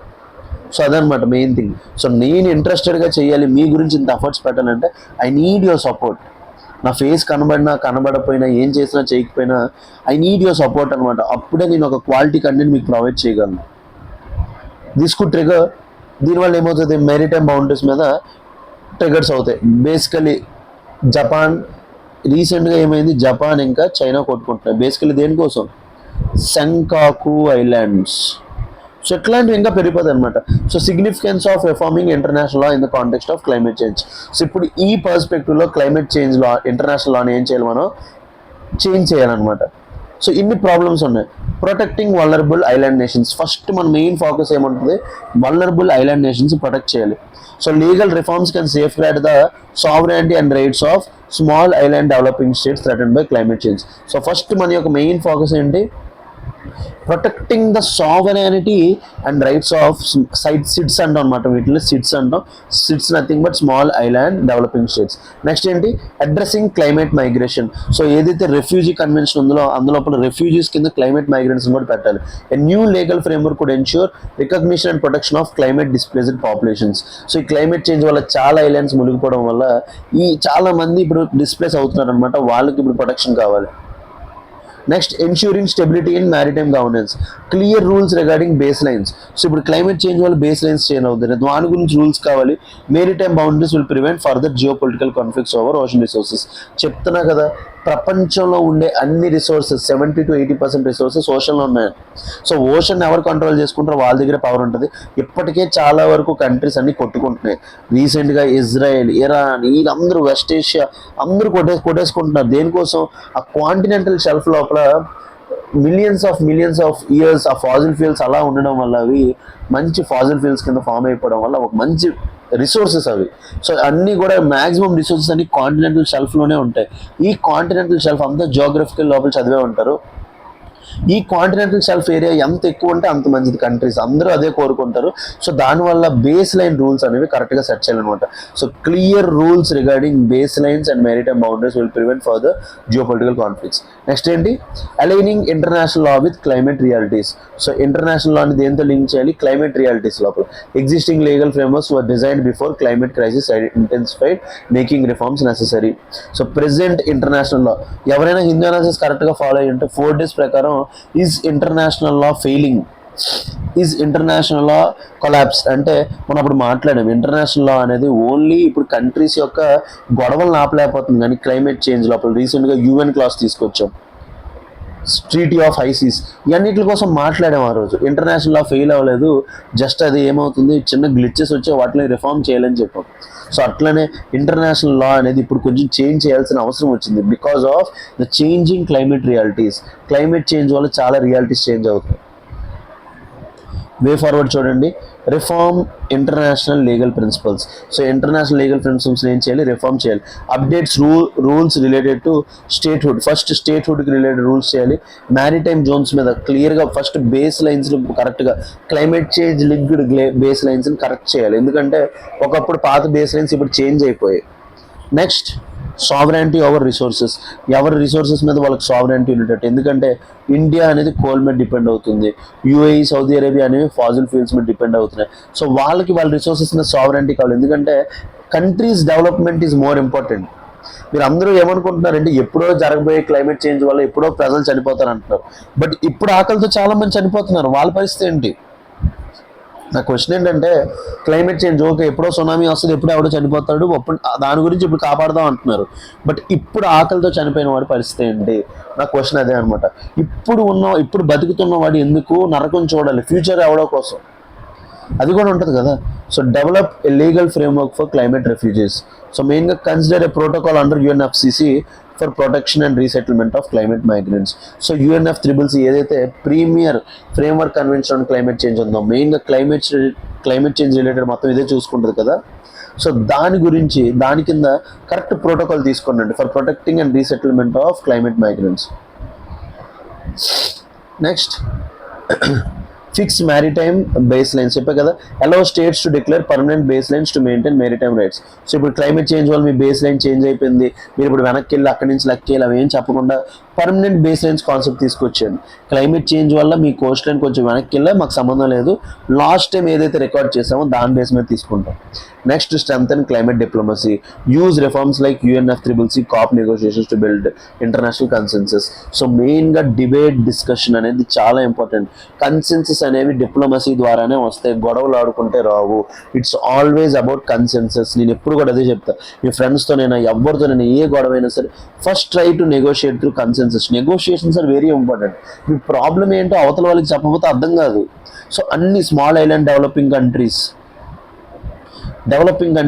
వీళ్ళు ఎవరి మీద ఫోర్స్ చేయాలి, డెవలప్డ్ కంట్రీస్ మీద ఫోర్స్ చేయాలి. ప్రెసెంట్ మాకు ఈ ప్రాబ్లమ్స్ ఉన్నాయిరా బాబు, మాకు సొల్యూషన్స్ కావాలి, మాకు డబ్బులు కావాలి, డబ్బులు ఇవ్వండి, రూల్స్ లోపల కొన్ని చేంజెస్ చేయండి, ఒకవేళ క్లైమేట్ చేంజ్ వచ్చి మేము మునిగిపోతే మా పరిస్థితి ఏంటి, మాకు ఎవరు రిఫ్యూజ్ చేస్తారు. సో ఇవన్నీ కూడా వాళ్ళ మీద ప్రెజర్ చేస్తేనే వాళ్ళు మారుతారు, ఎందుకంటే వాళ్ళు ఇండస్ట్రియల్ రెవల్యూషన్ చేసుకుని వాళ్ళు బెనిఫిట్ అయిపోయారు. ఇప్పుడు చూడండి, డెవలపింగ్ కంట్రీస్ అన్నీ కూడా ఈక్వేటర్ దగ్గరలో ఉంటాయి, డెవలప్డ్ కంట్రీస్ అన్నీ మీద ఉంటాయి. ఏసీ ఎవరికి ఎక్కువ అవసరం అంటే మనకి ఎక్కువ అవసరం, ఎందుకంటే మనం ఈక్వేటర్ దగ్గర ఉంటాం, నార్మల్గా వేడి ఉంటుంది, క్లైమేట్ చేంజ్ వల్ల ఇంకా వేడి. బట్ డెవలప్డ్ కంట్రీస్లో ఏసీస్ ఉన్నాయి, హీటర్స్ ఉన్నాయి, మన దగ్గర ఇంకా ప్రజల దగ్గర ఏసీలు లేవు, ఇంకా చాలామంది వేడిలో బతుకుతున్నారు. సో ఇంత కష్టపడి బతికి దీనివల్ల లాస్ ఆఫ్ హెల్త్ లాస్ అవుతుంది, ప్రొడక్టివిటీ లాస్ అవుతుంది, ఇన్ని కష్టాలు మనం ఎందుకు పడాలి? Developed countries need to help. వాళ్ళ దగ్గర నుంచి ఫినాన్సెస్ కావాలి, లీగల్ ఫ్రేమ్వర్క్స్ అన్ని వాళ్ళ కంట్రోల్లో ఉన్నాయి, ఇంటర్నేషనల్ మెకానిజమ్స్ అన్ని వాళ్ళ కంట్రోల్లో ఉన్నాయి, అక్కడి నుంచి మనం చేంజెస్ తీసుకొని రావాలన్నమాట. సో అదే చెప్తున్నాను చూడండి కన్క్లూజన్. సో మీ అందరికీ అర్థమవుతుంది అనుకున్న depth of the issue. So climate change is challenging several foundational principles of international law, including first స్టేట్హుడ్ని ఎఫెక్ట్ చేస్తుంది, టెరిటోరియల్ సావరెంటీ ఎవరు రిసోర్సెస్ని వాళ్ళు యూజ్ చేసుకున్న దానికి, మెరిటైమ్ గవర్నెన్స్, ఇవి ఏవైతే foundational principles of international law. First a స్టేట్కి నేమ్ కావాలి, స్టేట్హుడ్, తర్వాత టెరిటోరియల్ సావరెంటీ వాళ్ళ రిసోర్సెస్ మీద వాళ్ళకి rights, maritime governance. Addressing these emerging risk require urgent international legal frameworks. So ఇట్లా అర్జెంటుగా ఇంటర్నేషనల్ లీగల్ ఫ్రేమ్వర్క్స్ రిఫార్మ్స్తో చేంజెస్ తీసుకుని రావాలి. లేకపోతే దానివల్ల ఎప్పుడు వస్తుంది, ensures justice, stability and protection for vulnerable nations. So దీనివల్ల జస్టిస్ వస్తుంది, స్టెబిలిటీ వస్తుంది, ప్రొటెక్షన్ ఫర్ వల్నరబుల్ నేషన్స్ అనేది జరుగుతుంది అనమాట. సో మీ అందరికీ డెప్త్ అర్థమవుతుంది అనుకుంటున్నా. R&D మీద, క్లైమేట్ చేంజ్ మీద ఇంత మంచి మంచి ఆర్టికల్స్, ఇంత 360 degrees ఆఫ్వ్యూతో ఎవరు ప్రొవైడ్ చేయరు. సో మీకు ఇది ప్రొవైడ్ చేస్తున్నందుకు ఐ రిక్వెస్ట్ యువర్ సపోర్ట్. మీరు అర్థం చేసుకోవాలి, మీ గురించి నేను ఎంత ఎఫర్ట్స్ పెడతానో తెలియదు. నేను నిన్న రిపోర్ట్ అయ్యి మళ్ళీ ఇంటికి వచ్చేసి మీ గురించే క్లాసెస్ చెప్తున్నాను. నాకు ఇప్పుడు ఇంత ప్రెజర్ తీసుకోవాల్సిన అవసరం లేదు. I'm well settled now. But వచ్చేసి నేను చెప్తున్నానంటే నాకు మీ మీద ఉన్న లవ్. మీరు అందరు ర్యాంక్ కొట్టినంత వరకు నేను అట్లీస్ట్ మీతో ఉండాలి. ఒక 1 year అయినా మీతో పాటు ఉండి మీకు ఒక ఫౌండేషన్ పడుతుందని. సో ఏముంది, సురేష్ సార్కి ఏం లేదు సార్, నేను నా ఫ్రీ టైంలో క్లాసెస్ చెప్పుకుంటా, హిందూ అనాలిసిస్ ఇంకెవరికైనా ఇచ్చిండంటే ఓకే మనిషి దానికి తగ్గట్టు అడ్జస్ట్ చేసేద్దాం అంటారు. సో దానికి తగ్గట్టు అడ్జస్ట్ చేయించుకోవచ్చు, కానీ అది చేయట్లేదు. ఎంత టఫ్ అయినా మీ గురించి హిందూ అనాలిసిస్ నేను ప్రొవైడ్ చేస్తున్నాను. సో దీంట్లో నా లవ్ మీకు కనబడాలి. So climate change is increasingly challenging the foundational principles of international law such as statehood, maritime boundaries and refugee. So discuss the need for international legal frameworks to address climate change induced risks. So ఈ climate change induced risks కి international legal reforms ఎలా address చేస్తాయి అనేది మీరు మా answer లోపల రాయాలి. ప్రతిదీ కూడా మీకు పీడిఎఫ్లో మేము ప్రొవైడ్ చేస్తాం, ఎక్స్ప్లెయిన్ చేస్తాను. ఇప్పుడు మీరు రాయాల్సింది ఏంటి, ఒక మెయిన్స్ ఆన్సర్ రైటింగ్. ఒక ఆన్సర్ రాసి కింద కామెంట్ సెక్షన్ లోపల కామెంట్ చేయడం, అది మీరు చేయలేకపోతున్నారు. That is the very laughable thing అనమాట. సో అలాంటి బేసిక్ థింగ్స్ కూడా మీరు చేయలేకపోతున్నారు. All are wanting UPSC ranks. మీరు అందరికీ ఇప్పుడు యూపీఎస్సీ ర్యాంక్స్ కావాలని కోరుకుంటున్నారు. ఎట్లా వస్తుంది యూపీఎస్సీ ర్యాంక్? నరాలు తెగినట్టు చదవాలి, బ్లడ్ వచ్చినా చదవాలి, జుట్టు పోయినా చదవాలి, వెయిట్తో సంబంధం లేదు, ఏది లేకుండా చదివితేనే ర్యాంకులు వస్తాయి. ఒక్కసారి మీరు యూపీఎస్సీ కొడితే మీ జనరేషన్స్ మారిపోతాయి. గుర్తుపెట్టుకుంటారు, జనరేషన్ ముందు మీ తర్వాత మీకు ముందు, అంతే. తరం అనేది మీతో మారిపోద్ది. ఒక జనరేషన్ చేంజ్ చేసిన వాళ్ళు అవుతారు. సో అట్లా చేంజ్ చేయాలంటే మీరు యూపీఎస్సీ ర్యాంక్ కొట్టాలంటే మీ హార్డ్ వర్క్ ఎట్లా ఉండాలి. ఒక్కరు ఇచ్చిన క్వశ్చన్కి ఆన్సర్ పెట్టండి, ఇప్పుడు చూడలేదు కామెంట్ సెక్షన్లో, లైక్ చేయలేరు, షేర్ చేయలేరు. ఏంటి ఎట్లా ఉంటే మీరు ఎట్లా వస్తాయి ర్యాంక్స్ చెప్పండి. So these are the 2 articles that we have discussed. So let's dive into prelims articles. ఆలోచించండి, మీ గురించి ఎంత ఎఫర్ట్స్ పెడుతున్నాను. సో అన్నింటిని మైండ్లో పెట్టుకొని మీ యొక్క అనాలిసిస్ ఇంకా బెటర్గా ఆన్సర్స్ రాయండి, క్వశ్చన్స్ని ఆన్సర్ చేయండి. So then only we all can develop అన్నమాట. So let's dive into prelims articles. Okay guys, let's get started with our prelims articles. So మన ప్రిలిమ్స్ ఆర్టికల్స్ చూద్దాం. Battered Iran attacks oil infra targets in West Asia. So battered Iran. So Iran ఇప్పుడు full కోపం మీద ఉంది. ఎవరి మీద? US మీద, Israel మీద. ఏంటి వీళ్ళు అసలు మేమేం తప్పు చేయకుండా వీళ్ళ యొక్క డామినెన్స్ కోసం, యూనిపోలార్ వరల్డ్ కోసం వీళ్ళు మా యొక్క సావరానిటీని వైలేట్ చేసి మమ్మల్ని వచ్చి అటాక్ చేయడం ఏంటి అనేసి యుఎస్ యొక్క, ఇరాన్, ఇజ్రాయెల్ యొక్క, వెస్ట్ ఏషియా యొక్క ఆయిల్ టార్గెట్స్ని అటాక్ చేయడం స్టార్ట్ చేసింది. ఎందుకంటే వీళ్ళు ఎలాగో ఓడిపోతున్నారు, వీళ్ళు అర్థమైపోయింది. సో అలాంటప్పుడు వీళ్ళు ఏమనుకుంటారు, మాతో పాటు అందరినీ తీసుకెళ్ళిపోదాం అనే కదా అనుకుంటారు. సో అదే జరుగుతుంది అనమాట. So the ongoing conflict between Iran and Israel escalated into broader regional confrontation in West Asia, with Iran targeting oil infrastructure and US diplomatic missions in Saudi Arabia and Kuwait. So Iran అనేది west Asia యొక్క oil ఇన్ఫ్రాస్ట్రక్చర్ని ఇంకా US diplomatic మిషన్స్ని attack చేస్తుంది. The attack on energy infrastructure in countries like UAE, Saudi Arabia, Qatar has disrupted LNG, liquefied natural gas production. So ఇక్కడ country చూస్తారా, Qatar has the largest liquefied natural gas resources అనమాట. Has disrupted liquefied natural gas production and global energy markets. So rising concerns about energy security and economic stability, particularly for energy importing countries such as India. ఎందుకంటే India అనేది 80% of its energy needs అనేది oil and liquefied natural gas imports మీద depend అయి ఉంటుంది. So ఇప్పుడు India ఏమన్నదంటే 25 days వరకు మా దగ్గర కావాల్సిన రిజర్వ్స్ అనేవి ఉన్నాయన్నమాట. సో ఈ రిజర్వ్స్కి కారణం ఏంటంటే స్ట్రాటజిక్ పెట్రోలియం రిజర్వ్స్. మీరు టైటిల్లో కూడా చూసుంటే ఇక్కడ రాశారు చూడండి, India has 25 days of crude oil stock. So India ఏం చెప్పింది, 25 days of crude oil stock ఉందన్నమాట. అది ఎందుకు ఉంది అంటే దీని గురించి మాట్లాడతాం, స్ట్రాటజిక్ పెట్రోలియం రిజర్వ్స్. సో ఈ స్ట్రాటజిక్ పెట్రోలియం రిజర్వ్స్ అనేవి ఈ ఇయర్ ప్రిలిమ్స్లో క్వశ్చన్ రావడానికి ప్రాబబుల్ ఏరియాస్ అనమాట. So strategic petroleum reserve. So strategic petroleum reserves are emergency stockpile of crude oil maintain by governments to deal with supply disruptions are geopolitical crisis. So India అనేది largest importer of oil కాబట్టి తన యొక్క maximum needs కోసం oil మీద depend అవుతుంది కాబట్టి ఒకవేళ geopolitical crisis వచ్చినా, సప్లై చైన్ డిస్ట్రప్షన్స్ వచ్చినా, తన యొక్క ఎకానమీ రన్ అవ్వడానికి ఇండియా అనేది ఏం చేస్తుంది, స్ట్రాటజిక్ పెట్రోలియం రిజర్వ్స్ పెట్టుకుందనమాట. సో ఇప్పుడు ఇరాన్ యొక్క గొడవ అయింది, ఇప్పుడు దీనివల్ల ఫ్యూయల్ ప్రైజెస్ పెరుగుతున్నాయి. సో సడన్గా మన డొమెస్టిక్ మార్కెట్ మీదకి అది తీసుకొని రాకుండా మనం ముందుగా చీప్ ప్రైస్కి రష్యన్ ఆయిల్ తెచ్చుకున్నాం కదా, రష్యన్ ఆయిల్ మనం చీప్ ప్రైస్కి తెచ్చుకున్నాం కదా, అది మన స్ట్రాటజిక్ పెట్రోలియం రిజర్వ్స్లో నింపుకున్నాం అనమాట. So the act as a buffer against sudden spike in oil prices and shortages. So oil prices యొక్క స్పైక్, షార్టేజెస్కి ఇది ఆపడానికి హెల్ప్ అవుతుంది అనమాట. సో ఈ పర్స్పెక్టివ్లో ఇండియా యొక్క స్ట్రాటజిక్ పెట్రోలియం రిజర్వ్స్ ఎక్కడెక్కడ ఉన్నాయి మనకి చాలా చాలా important. Maintain by Indian strategic petroleum reserves limited. So India యొక్క స్ట్రాటజిక్ పెట్రోలియం రిజర్వ్స్ని మెయింటైన్ చేయడానికి ఒక బాడీని కూడా క్రియేట్ చేసాం, ఏంటది, Indian strategic petroleum reserves limited. So నా యొక్క క్వశ్చన్ ఏంటంటే, write about this comment section లోపల, what is India strategic petroleum reserves limited, ఏంటిది, ఏ కంపెనీ ఇది, ఎవరు ఎస్టాబ్లిష్ చేశారు, ఎవరి కింద పనిచేస్తుంది, ప్రతిదీ కూడా కింద కామెంట్ సెక్షన్ లోపల మెయింటైన్ చేయండి, కామెంట్ సెక్షన్ లోపల కామెంట్ చేయండి. సో మేజర్ స్టోరేజ్ లొకేషన్స్ ఏంటంటే, ఫస్ట్ ఫేజ్ లోపల విశాఖపట్నం మనందరికీ ప్రైడ్. ఆంధ్రప్రదేశ్ లోపల విశాఖపట్నం పోర్ట్ సిటీ ఏదైతే ఉందో, కోస్టల్ సిటీ, విశాఖపట్నం లోపల మన స్ట్రాటజిక్ పెట్రోలియం రిజర్వ్స్ ఉన్నాయి. మంగళూరు, నెక్స్ట్ ఎక్కడ, మంగళూరు కర్ణాటకలో ఉన్నాయి. థర్డ్ పాడూరు కర్ణాటకలో ఉన్నాయి. సో ఫస్ట్ ఫేజ్లో మనం ఈ 3 ప్లేసుల్లో పెట్టామన్నమాట, విశాఖపట్నం, మంగళూరు, పాడూరు. సో నెక్స్ట్ మనం ఫేజ్ 2 కట్టబోతున్నాం, ఎందుకంటే మన దగ్గర ఫేజ్ 1లో ఈ 3 ఉన్నాయి, ఇంకా దీన్ని ఎక్స్టెండ్ చేద్దాం అనుకున్నాం అనమాట. దాని కింద మనం తయారు చేస్తుంది ఏంటంటే చండీకోల్ ఇంకా పాడూరు. సో పాడూరు కర్ణాటక లోపల ఫేజ్ 2. సో ఈ 5 ప్లేసెస్ని లేదా ఈ 4 ప్లేసెస్ని మనం స్ట్రాటజిక్ పెట్రోలియం రిజర్వ్స్ కింద మారుద్దాం అనుకుంటున్నాం. ఒకటి విశాఖపట్నం, మంగళూరు, పాడూరు, ఫేజ్ 2లో చండీకోల్. సో అడగొచ్చు ఏది ఫేజ్ 1 ఏది ఫేజ్ 2 అని కూడా అడగొచ్చు. So India's reserves together provide around 9 to 10 days of crude oil demand. So India ఈ యొక్క స్ట్రాటజిక్ పెట్రోలియం రిజర్వ్స్ వల్ల 9 to 10 days of crude oil demand ఇదంతా మీట్ అవుతుంది. In addition to oil marketing company stock. ఇది కాకుండా oil marketing companies దగ్గర కూడా స్టాక్లు ఉంటాయి కదా, మొత్తం కలిపి 25 days అంట. సో మెయిన్గా వెస్ట్ ఏషియా క్రైసిస్ ద్వారా ఏది ఎఫెక్ట్ అయింది అన్నాడు, liquefied natural gas. So natural gas అంటే ఏంటి, మెయిన్గా మీథేన్ ఏమంటాం, న్యాచురల్ గ్యాస్. సో ఇది నార్మల్గా గ్యాస్ ఫామ్లో ఉంటుంది, దీన్ని మనం మైనస్ టెంపరేచర్స్లో కూల్ చేస్తే అది ఏమవుతుంది, లిక్విఫైడ్.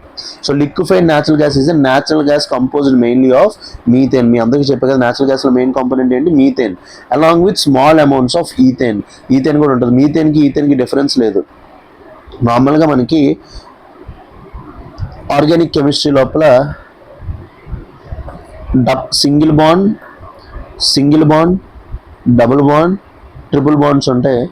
సింగిల్ బాండ్ ఉంటే ఏని అంటాం, డబుల్ బాండ్ ఉంటే ఈని అంటాం, ట్రిపుల్ బాండ్ ఉంటే ఐని అంటాం అనమాట. సో నార్మల్గా కార్బన్కి ఎన్ని బాండ్స్ ఉంటాయి మీ అందరికీ తెలిసిందే, కార్బన్ యొక్క వ్యాలెన్సీ అంతా 4. సో నార్మల్గా మీథేన్ అన్నీ ఏంటంటే కార్బన్కి మధ్య సింగిల్ బాండ్ ఉంటే ఏంటంటే దాన్ని నార్మల్ అంటాం, ఏంతో పిలుస్తాం అనమాట. సో మీథేన్ అంటే ఒకటే కార్బన్ ఉంటుంది, 4 హైడ్రోజన్స్ ఉంటాయి. ఈథేన్ అంటే 2 carbon molecules attach to each other, 6 hydrogens ఉంటాయి, ఎందుకంటే కార్బన్ యొక్క వ్యాలెన్సీ 4 అన్నాం కాబట్టి. సో ఈ కార్బన్తో ఒక బాండ్ చేసింది, ఈ కార్బన్తో ఒక బాండ్ చేసింది, మిగతా ఈ కార్బన్కి 3 బాండ్స్ ఉన్నాయి, ఈ కార్బన్కి 3 బాండ్స్ ఉన్నాయి. అది ఇక్కడ C2H6 అన్నాడు, ఇక్కడ CH4 అన్నాడు అనమాట. సో మీ అందరికి అర్థం కావాలి, ఆర్గానిక్ కెమిస్ట్రీ వస్తే ఇంకా బాగా హెల్ప్ అవుతుంది అనమాట. రాకపోయినా పర్లేదు, అలాగో నేను చెప్తున్నాను కదా.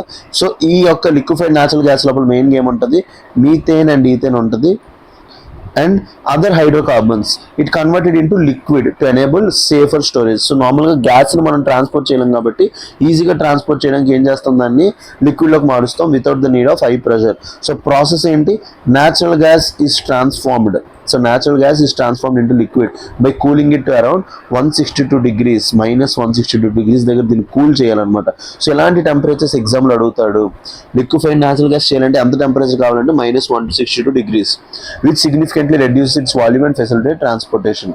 సో నేచర్ ఏంటి, ఎల్ఎన్జీ అనేది కలర్లెస్, కలర్ ఉండదు, ఆర్డర్లెస్, స్మెల్ ఉండదు, non toxic and non corrosive. Non corrosive అంటే ఏవైతే ట్యాంకర్స్లో దాన్ని సప్లై చేస్తామో అది రస్ట్ పట్టదు అనమాట, దాన్ని నాన్ కరోజివ్ అంటాం. So West Asia or Middle East, so మనం వెస్ట్ ఏషియా అంటాం, ఫారిన్ కంట్రీస్ మిడిల్ ఈస్ట్ అంటారు. So West Asia hold some of the largest oil and gas reserves in the world అనమాట. So major oil producing countries ఎవరు, Saudi Arabia, Iran, Iraq, UAE, Kuwait, ఇవన్నీ కూడా ఎందులో members, oil producing and exporting countries, ఒపెక్లో members అనమాట. వాటిని effect చేసేస్తుంది, దాన్ని వెళ్ళి ఇరాన్ వెళ్ళి కొడుతుంది అనమాట. So this makes regional critical for global energy security. So ఇక్కడే మనం చూసాం స్ట్రెయిట్ ఆఫ్ హార్మోస్ చూసాం. సో స్ట్రెయిట్ ఆఫ్ హార్మోస్ అనేది ఏం చేస్తుంది, పెర్షియన్ గల్ఫ్ నుంచి గల్ఫ్ ఆఫ్ ఓమాన్కి కనెక్ట్ అవ్వడానికి హెల్ప్ చేస్తుంది, అక్కడి నుంచి అరేబియన్ సీ. సో ఈ స్ట్రెయిట్ ఆఫ్ హార్మోస్ నుంచే 1/3 ఆఫ్ గ్లోబల్ ఆయిల్ ట్రేడ్ అవుతుంది అన్నాం. ఈ స్ట్రెయిట్ ఆఫ్ హార్మోస్ మీద ఎవరు ఉంటారు, ఇరాన్ ఉంటారు. సో అన్ని పర్స్పెక్టివ్స్ ఇరాన్ అనేది బాగా స్ట్రాటజిక్ లొకేషన్లో ఉంది. సో దాన్ని ఇప్పుడు కెలికారు కాబట్టి అక్కడ జరిగే ఇన్ఫ్లుయెన్సెస్ ఏవైతే, ఇంపాక్ట్స్ ఏవైతే ఉంటాయి ప్రపంచం మొత్తం లేదా వరల్డ్ మొత్తం చూపించే ఛాన్స్ ఎక్కువ ఉంటాయి. So with reference to strategic petroleum reserves of the India consider the following statements. It is maintained by Ministry of Petroleum and Natural Gas through Indian Strategic and Petroleum Reserves Limited. So దాని ద్వారా ఉంటుంది కదా, the reserves are stored only in above ground storage tanks. above ground కాదు, below ground కూడా దాస్తారు. The reserves are meant to use during severe supply disruptions. మెయిన్గా severe supply disruptions అయినప్పుడు ఇది use చేయడానికి హెల్ప్ అవుతుంది అనమాట. So second statement is wrong, ఎందుకంటే reserves అనేవి గ్రౌండ్ లోపల దాయొచ్చు, గ్రౌండ్ మీద కూడా దాయొచ్చు అనమాట. ఓన్లీ అనే స్టేట్మెంట్స్ ఎప్పుడైనా యూపీఎస్సీలో వచ్చినప్పుడు వాటిని రిమూవ్ చేయడానికి ట్రై చేయండి. ఎవరు చూసుకుంటారు, ministry of petroleum and natural gas, దాని కింద ఎవరు ఉన్నారు, Indian strategic petroleum reserves limited. So దాని గురించి కామెంట్ సెక్షన్ లోపల కామెంట్ చేయమని చెప్పాను, కామెంట్ చేయండి. First and third statement correct, second statement wrong కాబట్టి కరెక్ట్ ఏదైనా అడిగాడు. 2 తీసేయండి, 2 తీసిస్తే మిగిలింది అంటే ఆన్సర్ 1-3. సో మీకు 3 తెలియపోయినా 1-3 తెలియకపోయినా 2 తప్పని తెలిస్తే చాలు, మనం ఆన్సర్కి వెళ్ళిపోవచ్చు అనమాట. సో ఇట్లా యూపీఎస్సీ లోపల అంతా తెలియాల్సిన అవసరం లేదు, క్వశ్చన్ బట్టి మన యొక్క బిహేవియర్ అనేది ఉండాలన్నమాట. సో ఆల్వేస్ క్వశ్చన్ ఏం అడిగాడు మనకి ఏం తెలుసు, అంతే తప్ప మొత్తం మనకి తెలియాలని ఆలోచించకూడదు. Let's dive into next prelims article. So next prelims article ఏంటి, centre inks 5,000 crore deal to strengthen maritime security. So maritime security strengthen చేయడానికి సెంటర్ 8,000 crore డీల్లోకి వెళ్ళిందంట, 5,000 crore రూపీస్ డీల్. సో దాని గురించి తెలుసుకుందాం రండి. సో చూడండి, అడ్వాన్స్డ్ లైట్ హెలికాప్టర్, దాన్ని ధ్రువ్ అంటాం అనమాట. So will enhance protection of artificial islands. So చూడండి ఇక్కడ ఇమేజ్లు ఉన్నాయి కదా, సో ఇమేజ్లో కనబడేవి అడ్వాన్స్ లైట్ హెలికాప్టర్స్. సో చూద్దాం రండి. The ministry of defence signed contracts worth 5,083 crore to procure 6 advanced light helicopter Mk3 helicopters for the Indian Coast Guard from HAL. So Hindustan aeronautical limited నుంచి minister of defence అనేది ఈ Indian coast guard కోసం advance light helicopters తీసుకుంది. And Shtil surface to air missiles from Russia for Indian navy warships to strengthen maritime security. So అడగొచ్చు అనమాట, recently seen in news what is SHTIL. Shtil అంటే surface to air missiles. So SHTIL అంటే ఏంటవి, surface to air missiles. So వాటి గురించి తెలుసుకుందాం రండి. So ఇమేజ్లో చూపించే కదా, దాన్ని ఏమంటాం Dhruv advance light helicopters. So Dhruv అనేది ఏంటి, అడ్వాన్స్ లైట్ హెలికాప్టర్ అనమాట. So advance light helicopter Dhruv is 5.5 ton class అనమాట. సో అదేంటి 5.5 ton క్లాస్, ఇండిజినస్లీ డెవలప్డ్, మనం ఇండియాలో ఓన్గా తయారు చేసాం. మల్టీ రోల్ హెలికాప్టర్ అంటే వార్లోని హెల్ప్ అవుతుంది, డిజాస్టర్ మేనేజ్మెంట్కి హెల్ప్ అవుతుంది, అన్నిటికీ అనమాట. Designed for military and civilian use, దాన్ని మిలిటరీ యూస్కి సివిలియన్ యూస్కి యూస్ చేయొచ్చు. It is developed by Hindustan aeronautical limited. So Dhruv మీద క్వశ్చన్ వచ్చే ఛాన్సెస్ ఎక్కువ ఉన్నాయి, నా యొక్క ఎక్స్పెక్టేషన్స్. సో ధ్రువ్నే మనం ఏమని పిలుస్తాం, అడ్వాన్స్డ్ లైట్ హెలికాప్టర్. సో ఈ డీటెయిల్స్ అన్ని చాలా చాలా ఇంపార్టెంట్, రాసుకోండి. సో ఇది ఒక 5.5 ton indigenously developed multi role helicopter. So ఏదైనా సరే ఏది కూడా unipolar role or uni role ఉండదు, అన్నిటికీ కూడా ఏంటి multi polar role or multi multi role helicopter అనమాట. ఏదైనా సరే ఇండియా లోపల అట్లనే తయారు చేస్తారు. సో వేరియంట్స్ చూడండి, MK1, MK2 ఉంటాయి అనమాట. Basic utility for transport and general operations. So నార్మల్గా ధ్రువ లోపల చాలా వేరియంట్స్ ఉంటాయి. MK1, MK2 అనేవి బేసిక్ యూటిలిటీ వేరియంట్స్ ట్రాన్స్పోర్ట్ కోసం. MK3 అంటే upgraded variant with advanced avionics and navigation systems. So MK3 అనేది అప్గ్రేడెడ్ వెర్షన్ అంట, మెయిన్గా అడ్వాన్స్డ్ ఏవియానిక్స్ ఉంటాయి. అండ్ లాస్ట్ MK4 అంటే ఏంటి, రుద్ర అనేది అన్నిటి లోపల బెస్ట్ వేరియంట్.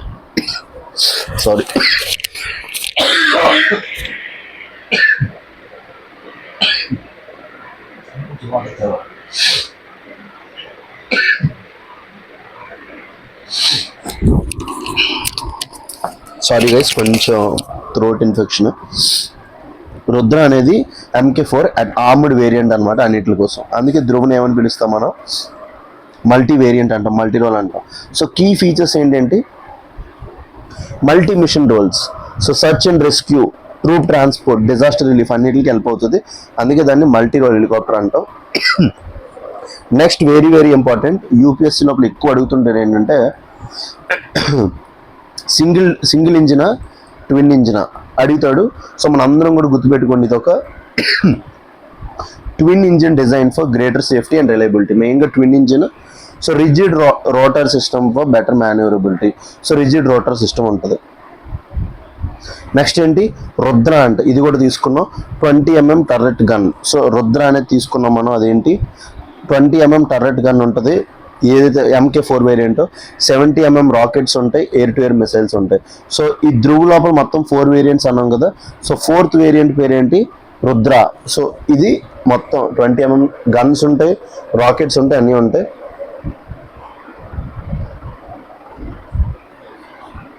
ఇంకా అడ్వాన్స్డ్ లైట్ హెలికాప్టర్ MK3 ఏంటి, equipped with advanced avionics and surveillance systems. So ఇక్కడ రాసాం కదా, మొత్తం వేరియంట్స్ రాసాం కదా, 1, 2, 3 and 4. 1, 2 అనేది బేసిక్ యూటిలిటీ, 3 అనేది అడ్వాన్స్డ్ ఏవియానిక్స్ ఉంటాయి, నావిగేషన్ సిస్టమ్ ఉంటుంది, 4 అనేది రుద్ర లోపల గన్స్ ఉంటాయి, రాకెట్స్ ఉంటాయి, ఎయిర్ టు ఎయిర్ మిసైల్స్ ఉంటాయి.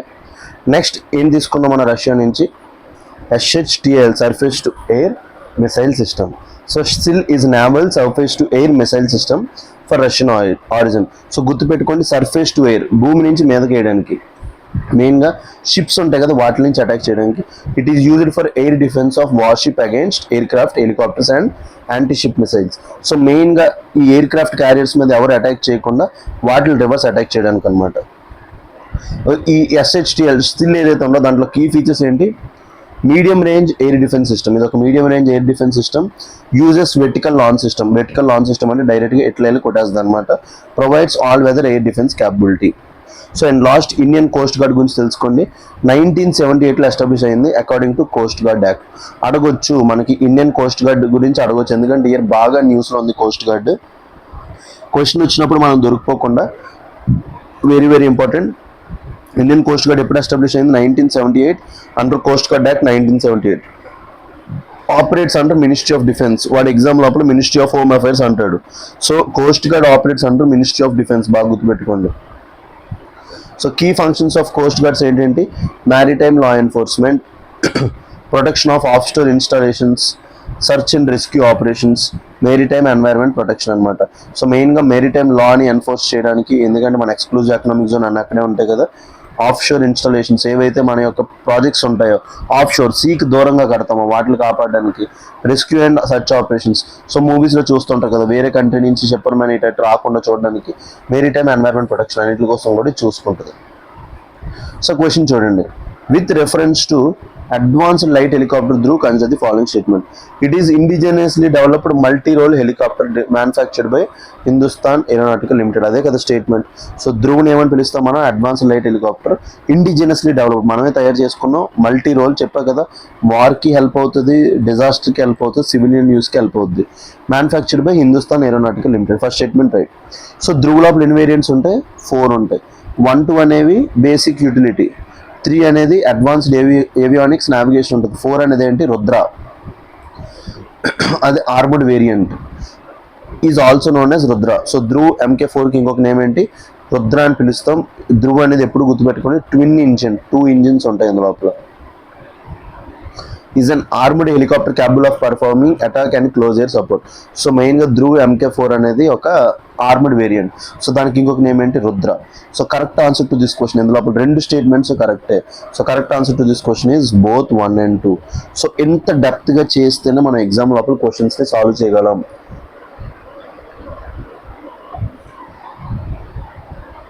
మెయిన్గా డిఫెన్స్ పర్స్పెక్టివ్ అనమాట, very very important.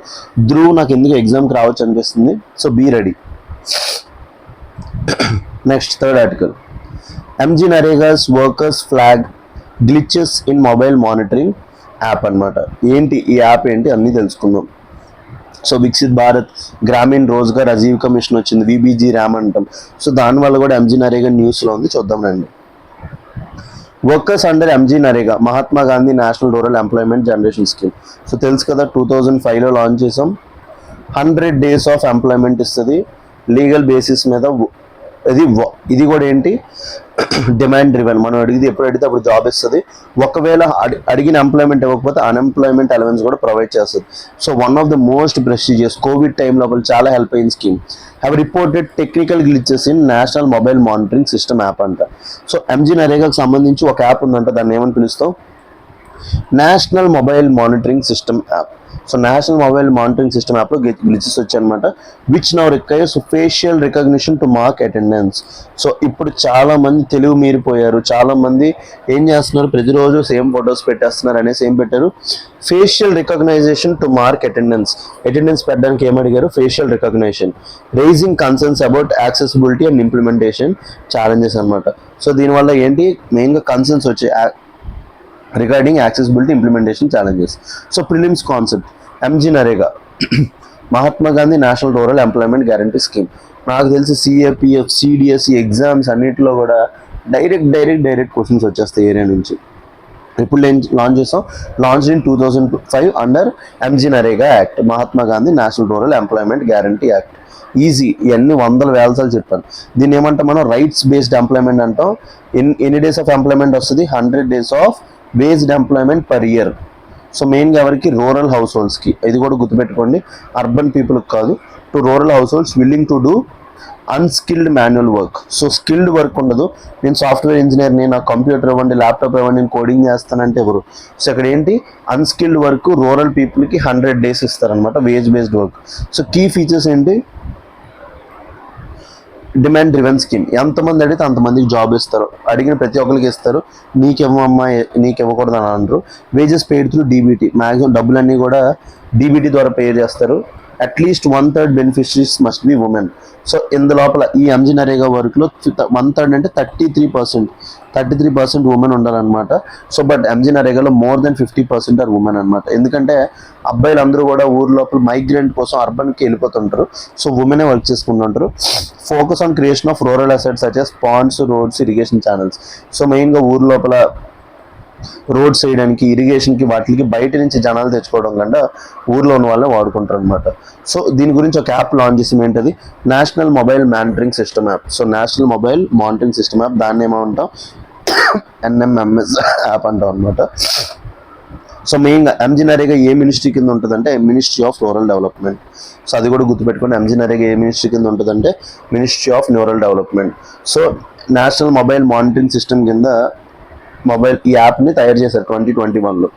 Used for real time attendance of MG NREGA workers at work site. So work సైట్లో వాళ్ళు నిజంగా ఉన్నారా లేదా, పని చేస్తున్నారా లేదా, వాళ్ళ యొక్క అటెండెన్స్ కోసం ఈ national mobile monitoring system. So monitoring అంతా మీకు గుర్తుకు రావాలి, వాళ్ళు ఉన్నారా లేదా, వాళ్ళు పని చేస్తున్నారా లేదా తెలుసుకోవడం కోసం ఈ సిస్టమ్ని లాంచ్ చేసాం. సో ఈ సిస్టమ్ లోపల ఏమేమి ఉంటాయి,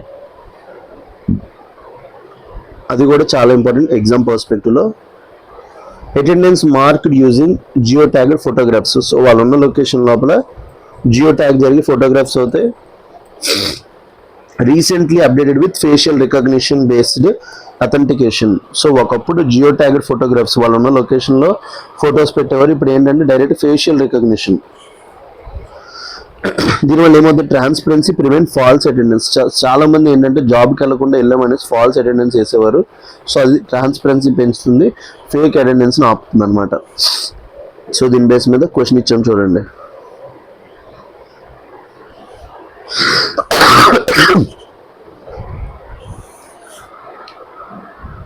సారీ గైస్, కొంచెం కఫ్ చేసింది. With reference to national mobile monitoring system used in MGNREGA, consider the following statements. It is used to record attendance of MGNREGA workers through geo tagged photographs. So మెయిన్గా geo tagged ఫోటోగ్రాఫ్స్తో వాళ్ళ attendance తీసుకోవడానికి help అవుతుంది. It is implemented by ministry of rural development. ఇప్పుడే చదువు. It is used for satellite monitoring of irrigation works. Irrigation works గురించి కాదు, పని చేస్తున్న వాళ్ళు కరెక్ట్గా ఏ లొకేషన్లో ఉన్నారు వాళ్ళ గురించి కాదు, ఇరిగేషన్ వర్క్స్ గురించి దీనికి సంబంధం లేదు. సో మెయిన్గా పని చేస్తున్న వాళ్ళు ఫేక్ అటెండెన్స్ చేయకుండా వాళ్ళ కాదని తెలుసుకోవడం కోసం ఈ యాప్ లాంచ్ చేస్తాం. So third statement is wrong. So correct answer to this question is 1, 2 only. So ఇట్లా మనం చేసుకున్నప్పుడు ఈజీ అయిపోతుంది అనమాట. క్వశ్చన్ ఏ పర్స్పెక్టివ్లో అడుగుతాడో తెలియదు, మనం అన్నింటికి రెడీగా ఉండాలి. మేము అడగాలంటే ఈజీగా MGNREGA మీద నుంచి క్వశ్చన్ అడిగేయచ్చు. అడిగేసి ఉంటే మీరు ఈ areas national mobile monitoring system ఈ యాప్ మీద ఈ క్వశ్చన్ చేయరనమాట. సో అందుకోసం ఈ క్వశ్చన్ ఇచ్చామన్నమాట. So let's dive into next prelims questions. Okay, let's dive into next prelims articles. UK Museum, United Kingdom Museum returns 16th century bronze statue to Indian government. So 16th century కి సంబంధించిన ఒక bronze statue. So చూడండి ఆ statue. So this is the statue that you are seeing in the image. So ఇప్పుడు pictographic image పెట్టుకోండి. మెయిన్గా art and culture హిస్టరీకి సంబంధించి చూడండి, ఒక చేతిలో నైఫ్, ఇంకొక చేతిలో షీల్డ్, ఇవన్నీ ఉన్నాయి కూడా. The statue was handed to high commissioner of India in London. So ఏంటి ఈ స్టాచ్యూ మొత్తం కూడా తెలుసుకుందాం. The Ashmolean Museum, Oxford, UK return 16th century bronze statue. So ఇక్కడ చెప్తున్నాడు బ్రాంజ్ స్టాచ్యూ, గుర్తుపెట్టుకోండి, of Saint Thirumangai Alwar. So నార్మల్గా మనకి అల్వార్స్, నైనార్స్ అని ఇద్దరు ఉంటారండి భక్తి మూమెంట్లో పాటుగా. మీ అందరికీ తెలిసే ఉంటుంది, దీని గురించి క్వశ్చన్ రావచ్చు. అల్వార్స్ అంటే Vishnu devotees.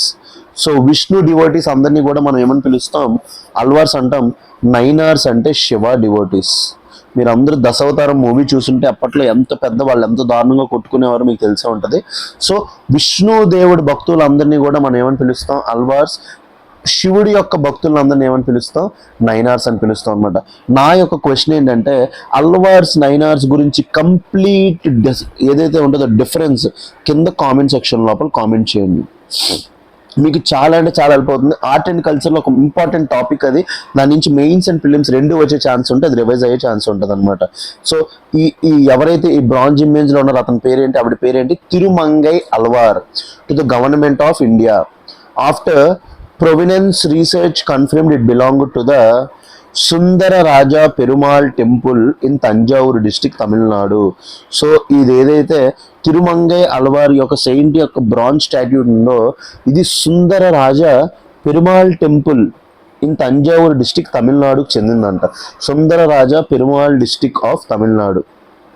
So prelims concept. So ఎవరు ఈ Thirumangai Alvar? Who is this Thirumangai Alvar అంటే, Thirumangai Alvar is one of the 12 Alvars, Vaishnavite poet saints of south India. చెప్పే కదా, అల్వార్ అంటే ఎవరు? విష్ణు దేవుడి భక్తులు అందరినీ కూడా మనం ఏమని పిలుస్తాం? Alvars.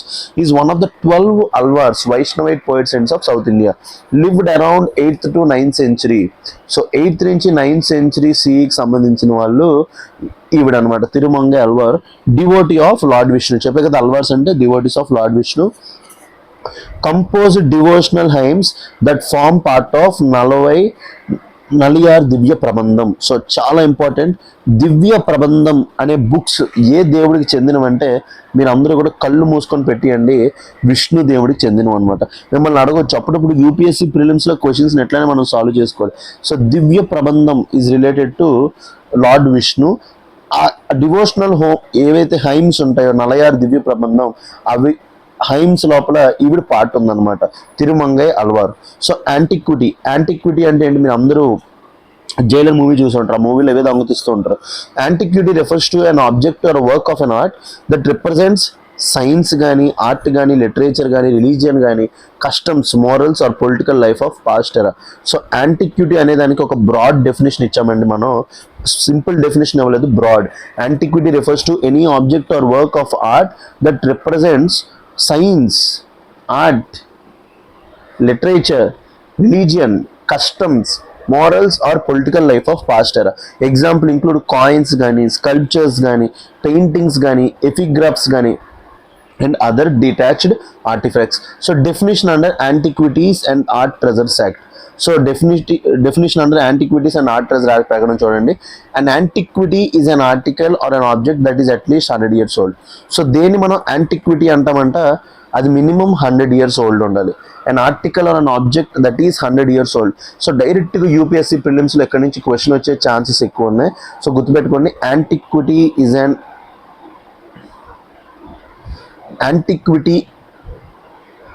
is an article that is 100 years old, at least 100 years old. 100 years కన్నా ఎక్కువ అవ్వచ్చు కానీ తక్కువ అవ్వకూడదు. ఫస్ట్ ఎగ్జామ్కి చాలా చాలా important antiquities and art treasures act. ఎందుకంటే ఇలాంటివి కొన్నిసార్లు న్యూస్ లోపలికి వస్తూ ఉంటే వచ్చినప్పుడు మొత్తం బడ్డేయాలి. In the case of manuscripts అంటే అప్పట్లో పామ్ లీవ్స్ మీద వాటి మీద రాస్తారు కదా, records or documents of scientific, historical, literary or aesthetic value, the minimum age requirement is 75 years. అదే ఒక ఆబ్జెక్ట్ అయితే 100 years యాంటిక్విటీ కింద వెళ్ళాలంటే, అదే మనుస్క్రిప్ట్ అయితే 75 years అయితే సరిపోతుంది. Art treasure. And art treasure refers to human work of art other than antiquity. Art treasure అంటే ఏంటి? Human work of art other than antiquity which is declared by central government to be significant artistical value after death of artist. So ఎప్పుడైనా చాలా మంది artists ఉంటారు, మన post independence India కూడా పెద్ద ఆర్టిస్టులు చూసాం అనమాట. సో వాళ్ళకి సంబంధించి ఏదైనా ఒక సెంట్రల్ గవర్నమెంట్ డిక్లేర్ చేస్తే దాన్ని ఆర్ట్ ట్రెజర్ అంటాం. ఎగ్జాంపుల్ చూడండి, చోళా బ్రాంజెస్ని ఆర్ట్ ట్రెజర్స్ అంటారు. So legislative framework for protection of antiquities ఏంటి?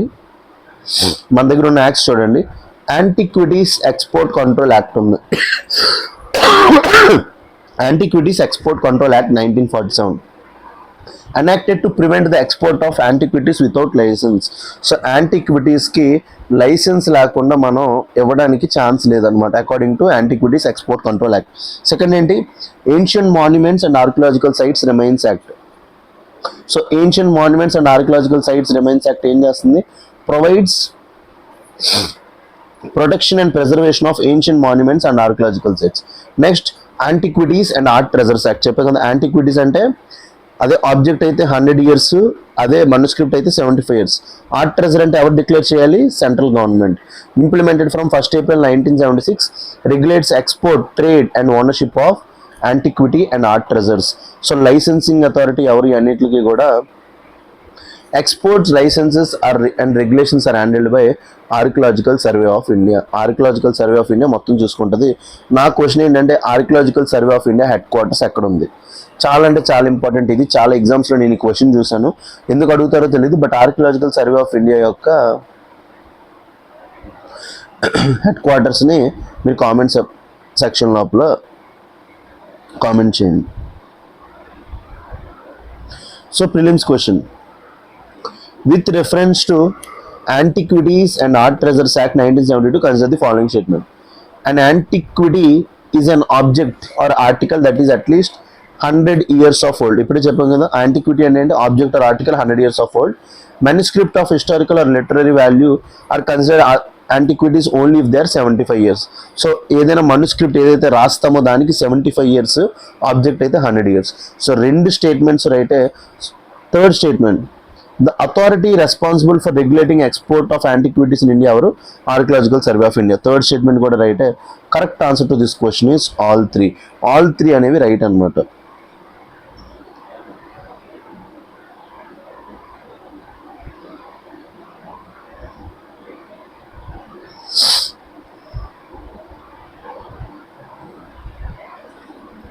సో ఇంత సింపుల్గా మనం ఆన్సర్స్ చేసుకోవచ్చు. So all it requires is your simple, మీరు ఏదైతే ఎఫర్ట్స్ పెడుతున్నారో, వీడియోస్ చూస్తున్నారో బాగా చూసి నోట్స్ రాసుకొని సరిపోద్ది. Next, India ranks 2nd globally in childhood obesity. So childhood obesity, ఇప్పుడు చిన్న పిల్లలకు కూడా ఒబిసిటీ వచ్చేస్తుంది.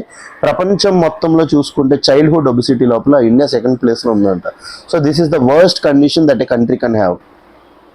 ఎక్కడెక్కడ పిల్లలందరూ మంచి డైట్లు ఫాలో అయ్యి మంచిగా అథ్లెట్స్ అవుతుంటే మన ఇండియా లోపల చూడండి అందరూ ఫాస్ట్ ఫుడ్స్, చిప్స్, లేస్ ఇవి అవి పెట్టి చికెన్ షవర్మాలు, బిర్యానీలు పెట్టి, కేఎఫ్సీలు పెట్టి ఏం చేస్తున్నారు, ఒబీస్ తయారు చేస్తున్నారు. According to world obesity atlas 2026 released by world's obesity federation. Exam సింపుల్గా ఉంది. వరల్డ్ ఒబిసిటీ అట్లాస్ 2026 అంటే ఎవరు రిలీజ్ చేశారంట, world obesity federation. India ranks second global in childhood obesity. Childhood obesity లోపల ఇండియా లోపల సెకండ్ ప్లేస్లో ఉంది విత్ నియర్లీ 15 మిలియన్ చిల్డ్రన్. అంటే 1 మిలియన్ అంటే 10 lakhs, 1.5 crore చిల్డ్రన్ ఉన్నారంట. అండ్ ఓవర్ 26 మిలియన్ అడాలసెంట్స్ అంటే 2.6 crore adolescents classified as overweight or obese. So మన India లోపల 1.5 + 2.6 అంట మొత్తం 3.5, మొత్తం 4 crore అడాలసెంట్స్ అంటే 18 years లోపల ఉన్న పిల్లల లోపల 4 crore పీపుల్కి ఒబిసిటీ ఉంది. ఒబిసిటీ అంటే ఓవర్ వెయిట్ ఉన్నారనమాట. ఇది ఎవరు చెప్తున్నారు, నేను చెప్పట్లేదండి. World obesity atlas released by world obesity federation. So causes of raising obesity in India. India లోపల ఒబిసిటీ రావడానికి మెయిన్ కారణాలు ఏంటి, urbanisation and life style changes. చెప్పే కదా, rapid urbanisation has led to sedentary life styles. కూర్చోవడం అంతే, ఎవరు ఇప్పుడు గేమ్స్ ఆడరు, ఏమి చేయరు, ఓన్లీ కూర్చుంటారు, పబ్జీ గిబ్జీ ఆడుకుంటారు. And increased consumption of processed foods. మెయిన్గా ప్రాసెస్డ్ ఫుడ్స్ అంటే mayonnaise based foods, chips, Lays ఇవి కన్జ్యూమ్ చేస్తారంట. ఇవి ఎక్కువ కన్జ్యూమ్ చేయడం స్టార్ట్ చేశారు మెయిన్గా ఇవి. Next dietary patterns, shift from traditional diets to high calorie low nutrient fast foods. ఇప్పుడు తినే ఫుడ్స్ లోపల క్యాలరీస్ ఎక్కువ ఉంటున్నాయి.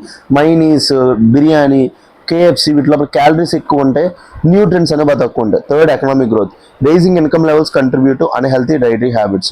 సో నార్మల్గా పీపుల్ యొక్క ఇన్కమ్ లెవెల్ పెరిగే కొద్దీ అందరూ లగ్జరీ ఐటమ్స్ అనుకొని ఐస్ క్రీమ్స్, చాక్లెట్స్ కొనుక్కుంటూ ఉంటారు. సో అది మంచిది కాదు. సో మెయిన్గా ఏంటంటే తక్కువ డబ్బులు ఉన్నప్పుడే జనాలు హెల్తీగా తింటారు. ఎప్పుడైతే డబ్బులు పెరిగిపోతుంటాయో ఇంకా ఎక్కువ వరస్ట్ పిజ్జాలు ఇవన్నీ ఆర్డర్ చేసుకుంటుంటారు. Lack of physical activity. చెప్పే కదా, increasing reliance on technology. So మెయిన్గా గేమ్స్ ఆడుకోవడం, ఫోన్ లోపల గేమ్స్ ఆడుకోవడం ఎక్కువైపోతుంది. Genetic and environmental factors. Certain ethnic groups including South Asians are predisposed to accumulating abdominal fat. మెయిన్గా మన ఇండియన్స్ లోపల చాలామంది ఏంటంటే ఇట్లా ఉంటారు, స్ట్రైట్గా బాడీ ఉంటుంది, అంత బాగానే ఉంటుంది, పొట్ట దగ్గర ఇంత బల్జ్ వస్తుంది అనమాట. దాన్ని ఏమంటాం, అబ్డామినల్ ఫ్యాట్ అంటాం. Stress and mental health, work related stress వల్ల కూడా ఎక్కువ వస్తుంది. సో ప్రిలిమ్స్ కాన్సెప్ట్ మెయిన్గా దేని వల్ల చెప్తే ఎవరు ఓవర్ ఫ్యాట్ అయ్యండి అనేది, body mass index. So body mass index is a measure used to assess whether a person has healthy body weight relative to height. So body mass index బట్టి చెప్తాం ఆ పర్సన్కి రిలేటివ్ బాడీ వెయిట్తో పోలిస్తే, హైట్తో పోలిస్తే కరెక్ట్గా ఉందా లేదని. So body mass index formula ఏంటి, weight by height in metres అనమాట. సో కిలోస్లో మెజర్ చేస్తాం వెయిట్, హైట్ స్క్వేర్ రూట్ వేస్తాం, స్క్వేర్లు వేస్తాం. అండర్ వెయిట్ అంటే 18.5 కంటే తక్కువ ఉండాలి. నార్మల్ వెయిట్ అంటే 18.5 to 24.9. ఓవర్ వెయిట్ అంటే 25 to 29.9. ఒబిసిటీ అంటే >30. ఇది రిస్క్. సో మీరందరూ కూడా ఇప్పుడు ఎవరెవరైతే వీడియో చూస్తున్నారో మీ అందరికీ సజెషన్ ఏంటంటే వెళ్ళి first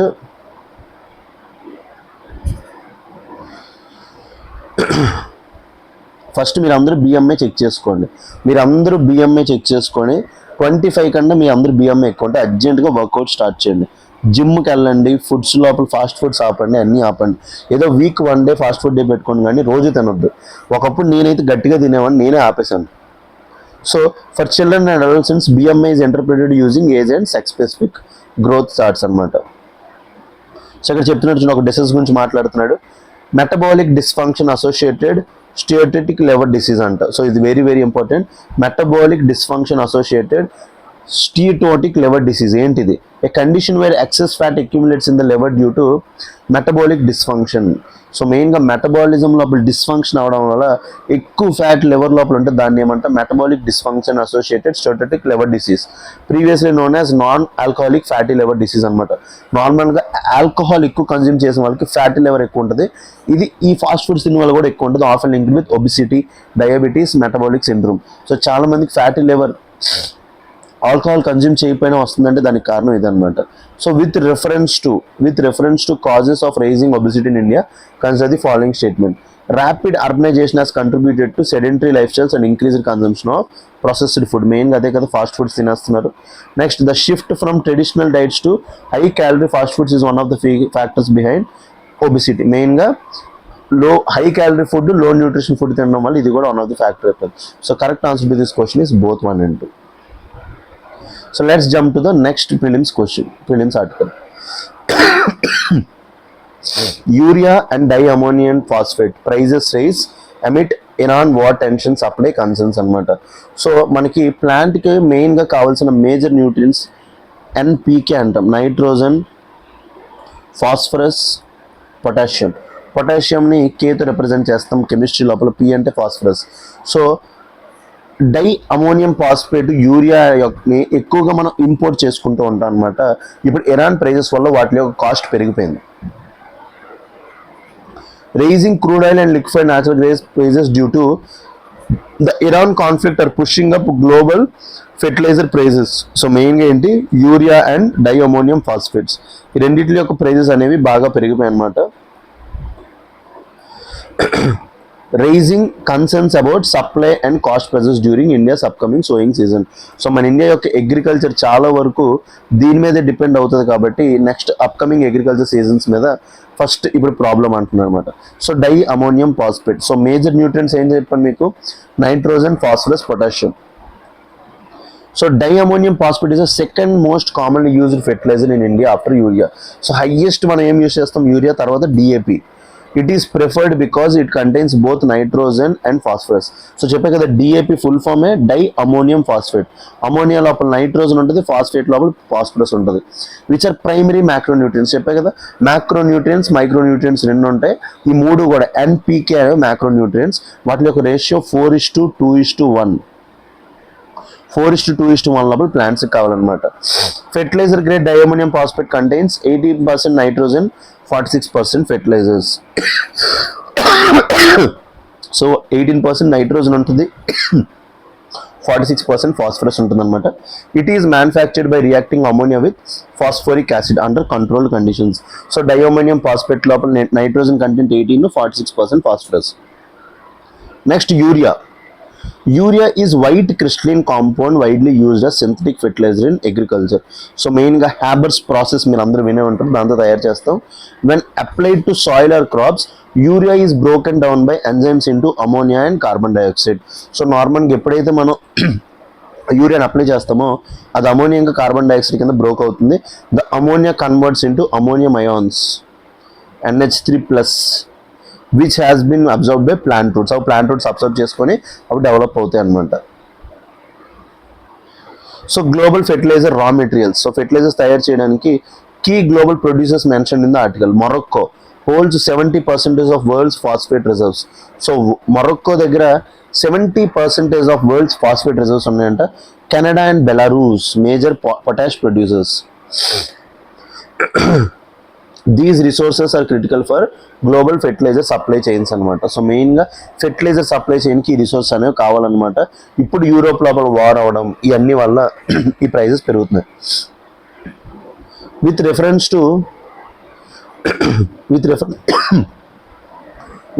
to fertilisers used in agriculture, consider the following statements. Urea contains highest percentage of nitrogen among commonly used nitrogenous fertilizers. So నార్మల్గా యూరియా లోపల నైట్రోజన్ ఎక్కువ ఉంటుంది. Di ammonium phosphate contains both nitrogen and phosphorus. ఇది అంత ఉంటుంది 18, ఇది 46. Morocco hold significant share of world's phosphate reserves. ఎంత ఉంటుంది, 70% of world's phosphate reserves Morocco దగ్గర ఉంటాయి. సో 3 స్టేట్మెంట్స్ కూడా రైటే. So the correct answer to this question is all 3. So ఇట్లానే ఉంటుంది. ఇలాంటి ప్రిలిమ్స్లో వచ్చినప్పుడు చాలా మంది చేయలేరు. మొరక్కో దగ్గర ఫాస్ఫేట్ ఏంటి ఇదన్నీ టెన్షన్ పడుతూ ఉంటారు. బట్ మీరు చదివేసి ఉన్నారు, ఫెర్టిలైజర్స్ గురించి చదివేసి ఉన్నారు కాబట్టి మీరు ఈజీగా ఎట్లా అంటే ఎట్లా చేసేయగలరు అనమాట. సో యూరియా లోపల ఎంత ఉంటుంది, 46% నైట్రోజన్ ఉంటుంది. డిఓపిలో నైట్రోజన్ అండ్ ఫాస్ఫరస్ ఉంటుంది. Morocco has 70% of global phosphate reserves. ఇలాంటి ఫ్యాక్ట్స్ తెలుసుకోవడం మంచిదే. నిన్న యురేనియం గురించి చెప్పాను, ఎవరి దగ్గర ఎక్కువ ఉంటుంది అన్నాను, కజాకస్తాన్ అని చదివాం. సో ఎప్పుడైతే మీకు ఇలాంటి ఇంట్రెస్టింగ్ ఫ్యాక్ట్స్ తెలుస్తాయో చాలా అంటే చాలా బెనిఫిట్ అవుతుంది అనమాట. Next, Indian bond yield climb near 3-week high on crude oil prices, crude spike. So దీని గురించి ఒక చిన్న ఎకనామిక్స్ కాన్సెప్ట్ చెప్పాలి. సో తెలుసుకోండి, చాలా అంటే చాలా ఇంట్రెస్టింగ్ ఉంటుంది. నార్మల్గా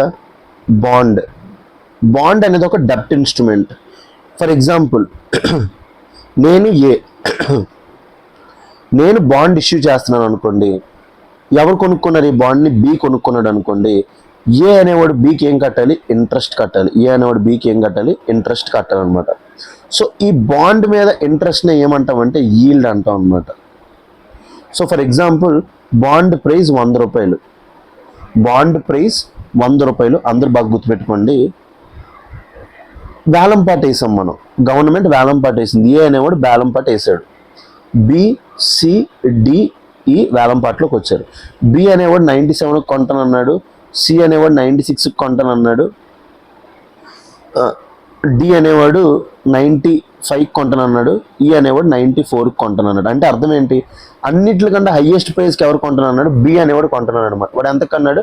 97. అంటే ఈ 3 రూపీస్ అనేది ఏంటి? ఇంట్రెస్ట్. ఈ 3 రూపీస్ అనేది ఇంట్రెస్ట్. దాన్ని ఏమంటాం? ఈల్డ్. సో దీన్ని బట్టి మీకు ఒకటి తెలియాలి, bond price is inversely proportional to bond yield. So bond price పెరిగే కొద్దీ ఇంట్రెస్ట్ రేట్ అనేది తగ్గుతుంది.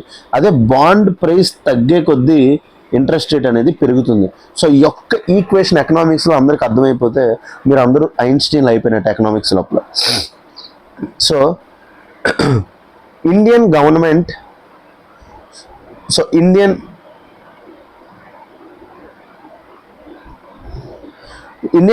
Bond yields rose to 3-week high with benchmark 10-year on government, ఏదైతే 10-year గవర్నమెంట్ సెక్యూరిటీ ఉంటుందో రీచింగ్ 6.71%. అంతకు రీచ్ అయింది 6.71, following a sharp rise in global crude oil prices. మెయిన్గా global crude oil prices వల్ల మన యొక్క ఇంట్రెస్ట్ గవర్నమెంట్ బాండ్స్ మీద interest పెరిగిపోయింది. సో గవర్నమెంట్ బాండ్స్ని ఇంకొక టర్మ్ ఏంటంటే జీసెక్స్ అంటాం అనమాట. గవర్నమెంట్ బాండ్స్కి ఇంకొక నేమ్ ఏంటి? జీసెక్స్ అంటాం. గవర్నమెంట్ బాండ్స్ ఆర్ డెప్ట్ ఇన్స్ట్రుమెంట్స్. చెప్పాను కదా, బాండ్ అనేది ఏంటి? ఒక డెప్ట్ instrument issued by Government of India to borrow money from the public. So public దగ్గర నుంచి తీసుకోవడానికి డెప్ట్ instrument. Investors receive periodic interest. చెప్పే కదా, బాండ్స్ మీద ఏమొస్తుంది? ఇంట్రెస్ట్ వస్తుంది. దాన్ని ఏమంటాం? కూపన్ అంటాం. And the principal amount at maturity. So bond 2 years తీసుకొని 2 years తర్వాత మనకి అసలు వస్తుంది అనమాట. They are considered as low risk investment. Government bonds అందుకే ఏమంటాం అంటే గిల్ట్ ఎడ్జ్డ్ బాండ్స్ అంటాం అనమాట. గవర్నమెంట్ బాండ్స్ ఏమంటాం? గిల్ట్ ఎడ్జ్డ్ బాండ్స్ అంటాం. సో ఎకనామిక్స్ ఇంత సింపుల్ మనం నేర్చుకున్నప్పుడు. సో బాండ్ ఈల్డ్ అంటే ఏంటి? Interest rate. Bond yield is return and by investor on a bond. So bond మీద వచ్చే ఇంట్రెస్ట్ రేట్ని ఏమంటాం? ఈల్డ్ అంటాం. Bond prices and yields have inverse relationship. చెప్పా కదా, bond price is inversely proportional to bond yield. When bond price falls, ఎప్పుడైతే తగ్గుతుందో interest rate పెరుగుద్ది. when bond price increases yield decreases. So ఇది కామన్ అనమాట. సో బ్రెంట్ క్రూడ్ అనేది ఏంటి? Brent, ఇది యూపీఎస్సీ ప్రిలిమ్స్ క్వశ్చన్ కూడా. Brent crude is a major global benchmark for crude oil prices. So crude oil ప్రైజెస్కి ఒక reference rate అనేది Brent crude పెట్టుకుంటాం అనమాట. It is extracted from oil fields in the north see. So నార్మల్గా North Sea లోపల Brent క్రూడ్కి అంటాం అనమాట. అదే యూఎస్ లోపల అయితే వెస్ట్ టెక్సస్ ఇంటర్మీడియట్ అంటాం. యూఎస్ లోపల దాన్ని ఏమని పిలుస్తూ? వెస్ట్ టెక్సస్ ఇంటర్మీడియట్ అంటాం. Along with WTA. సో అదే WTA అంటే ఏంటి? West Texas Intermediate. మీరు ఇంకేదైనా అనుకోవచ్చు. WTA అంటే ఏంటి? West Texas Intermediate. It is widely used for global oil pricing అనమాట. సో అట్లా సింపుల్గా చేసుకోవచ్చు. With reference to government bond yields, consider the following statement. A rise in inflation expectations can lead to increase in government bond yields. So నార్మల్గా inflation పెరుగుతుంది అనేసి అనుకున్నాం అనుకోండి, government bond yields అనేవి పెరుగుతాయి అనమాట. When investors sell large quantities of government bonds in the market. So ఏమంటున్నాడంటే bond supply పెరిగింది, అందరూ అమ్మేస్తానంటే ఏంటి? Cell large quantities of government bonds అంటే బాండ్స్ యొక్క సప్లై పెరిగింది అనుకోండి, బాండ్ ప్రైజెస్ ఏమవుతాయి? బాండ్ ప్రైజెస్ తగ్గిపోతాయి. బాండ్ ప్రైస్ తగ్గిందంటే ఏమవుతుంది?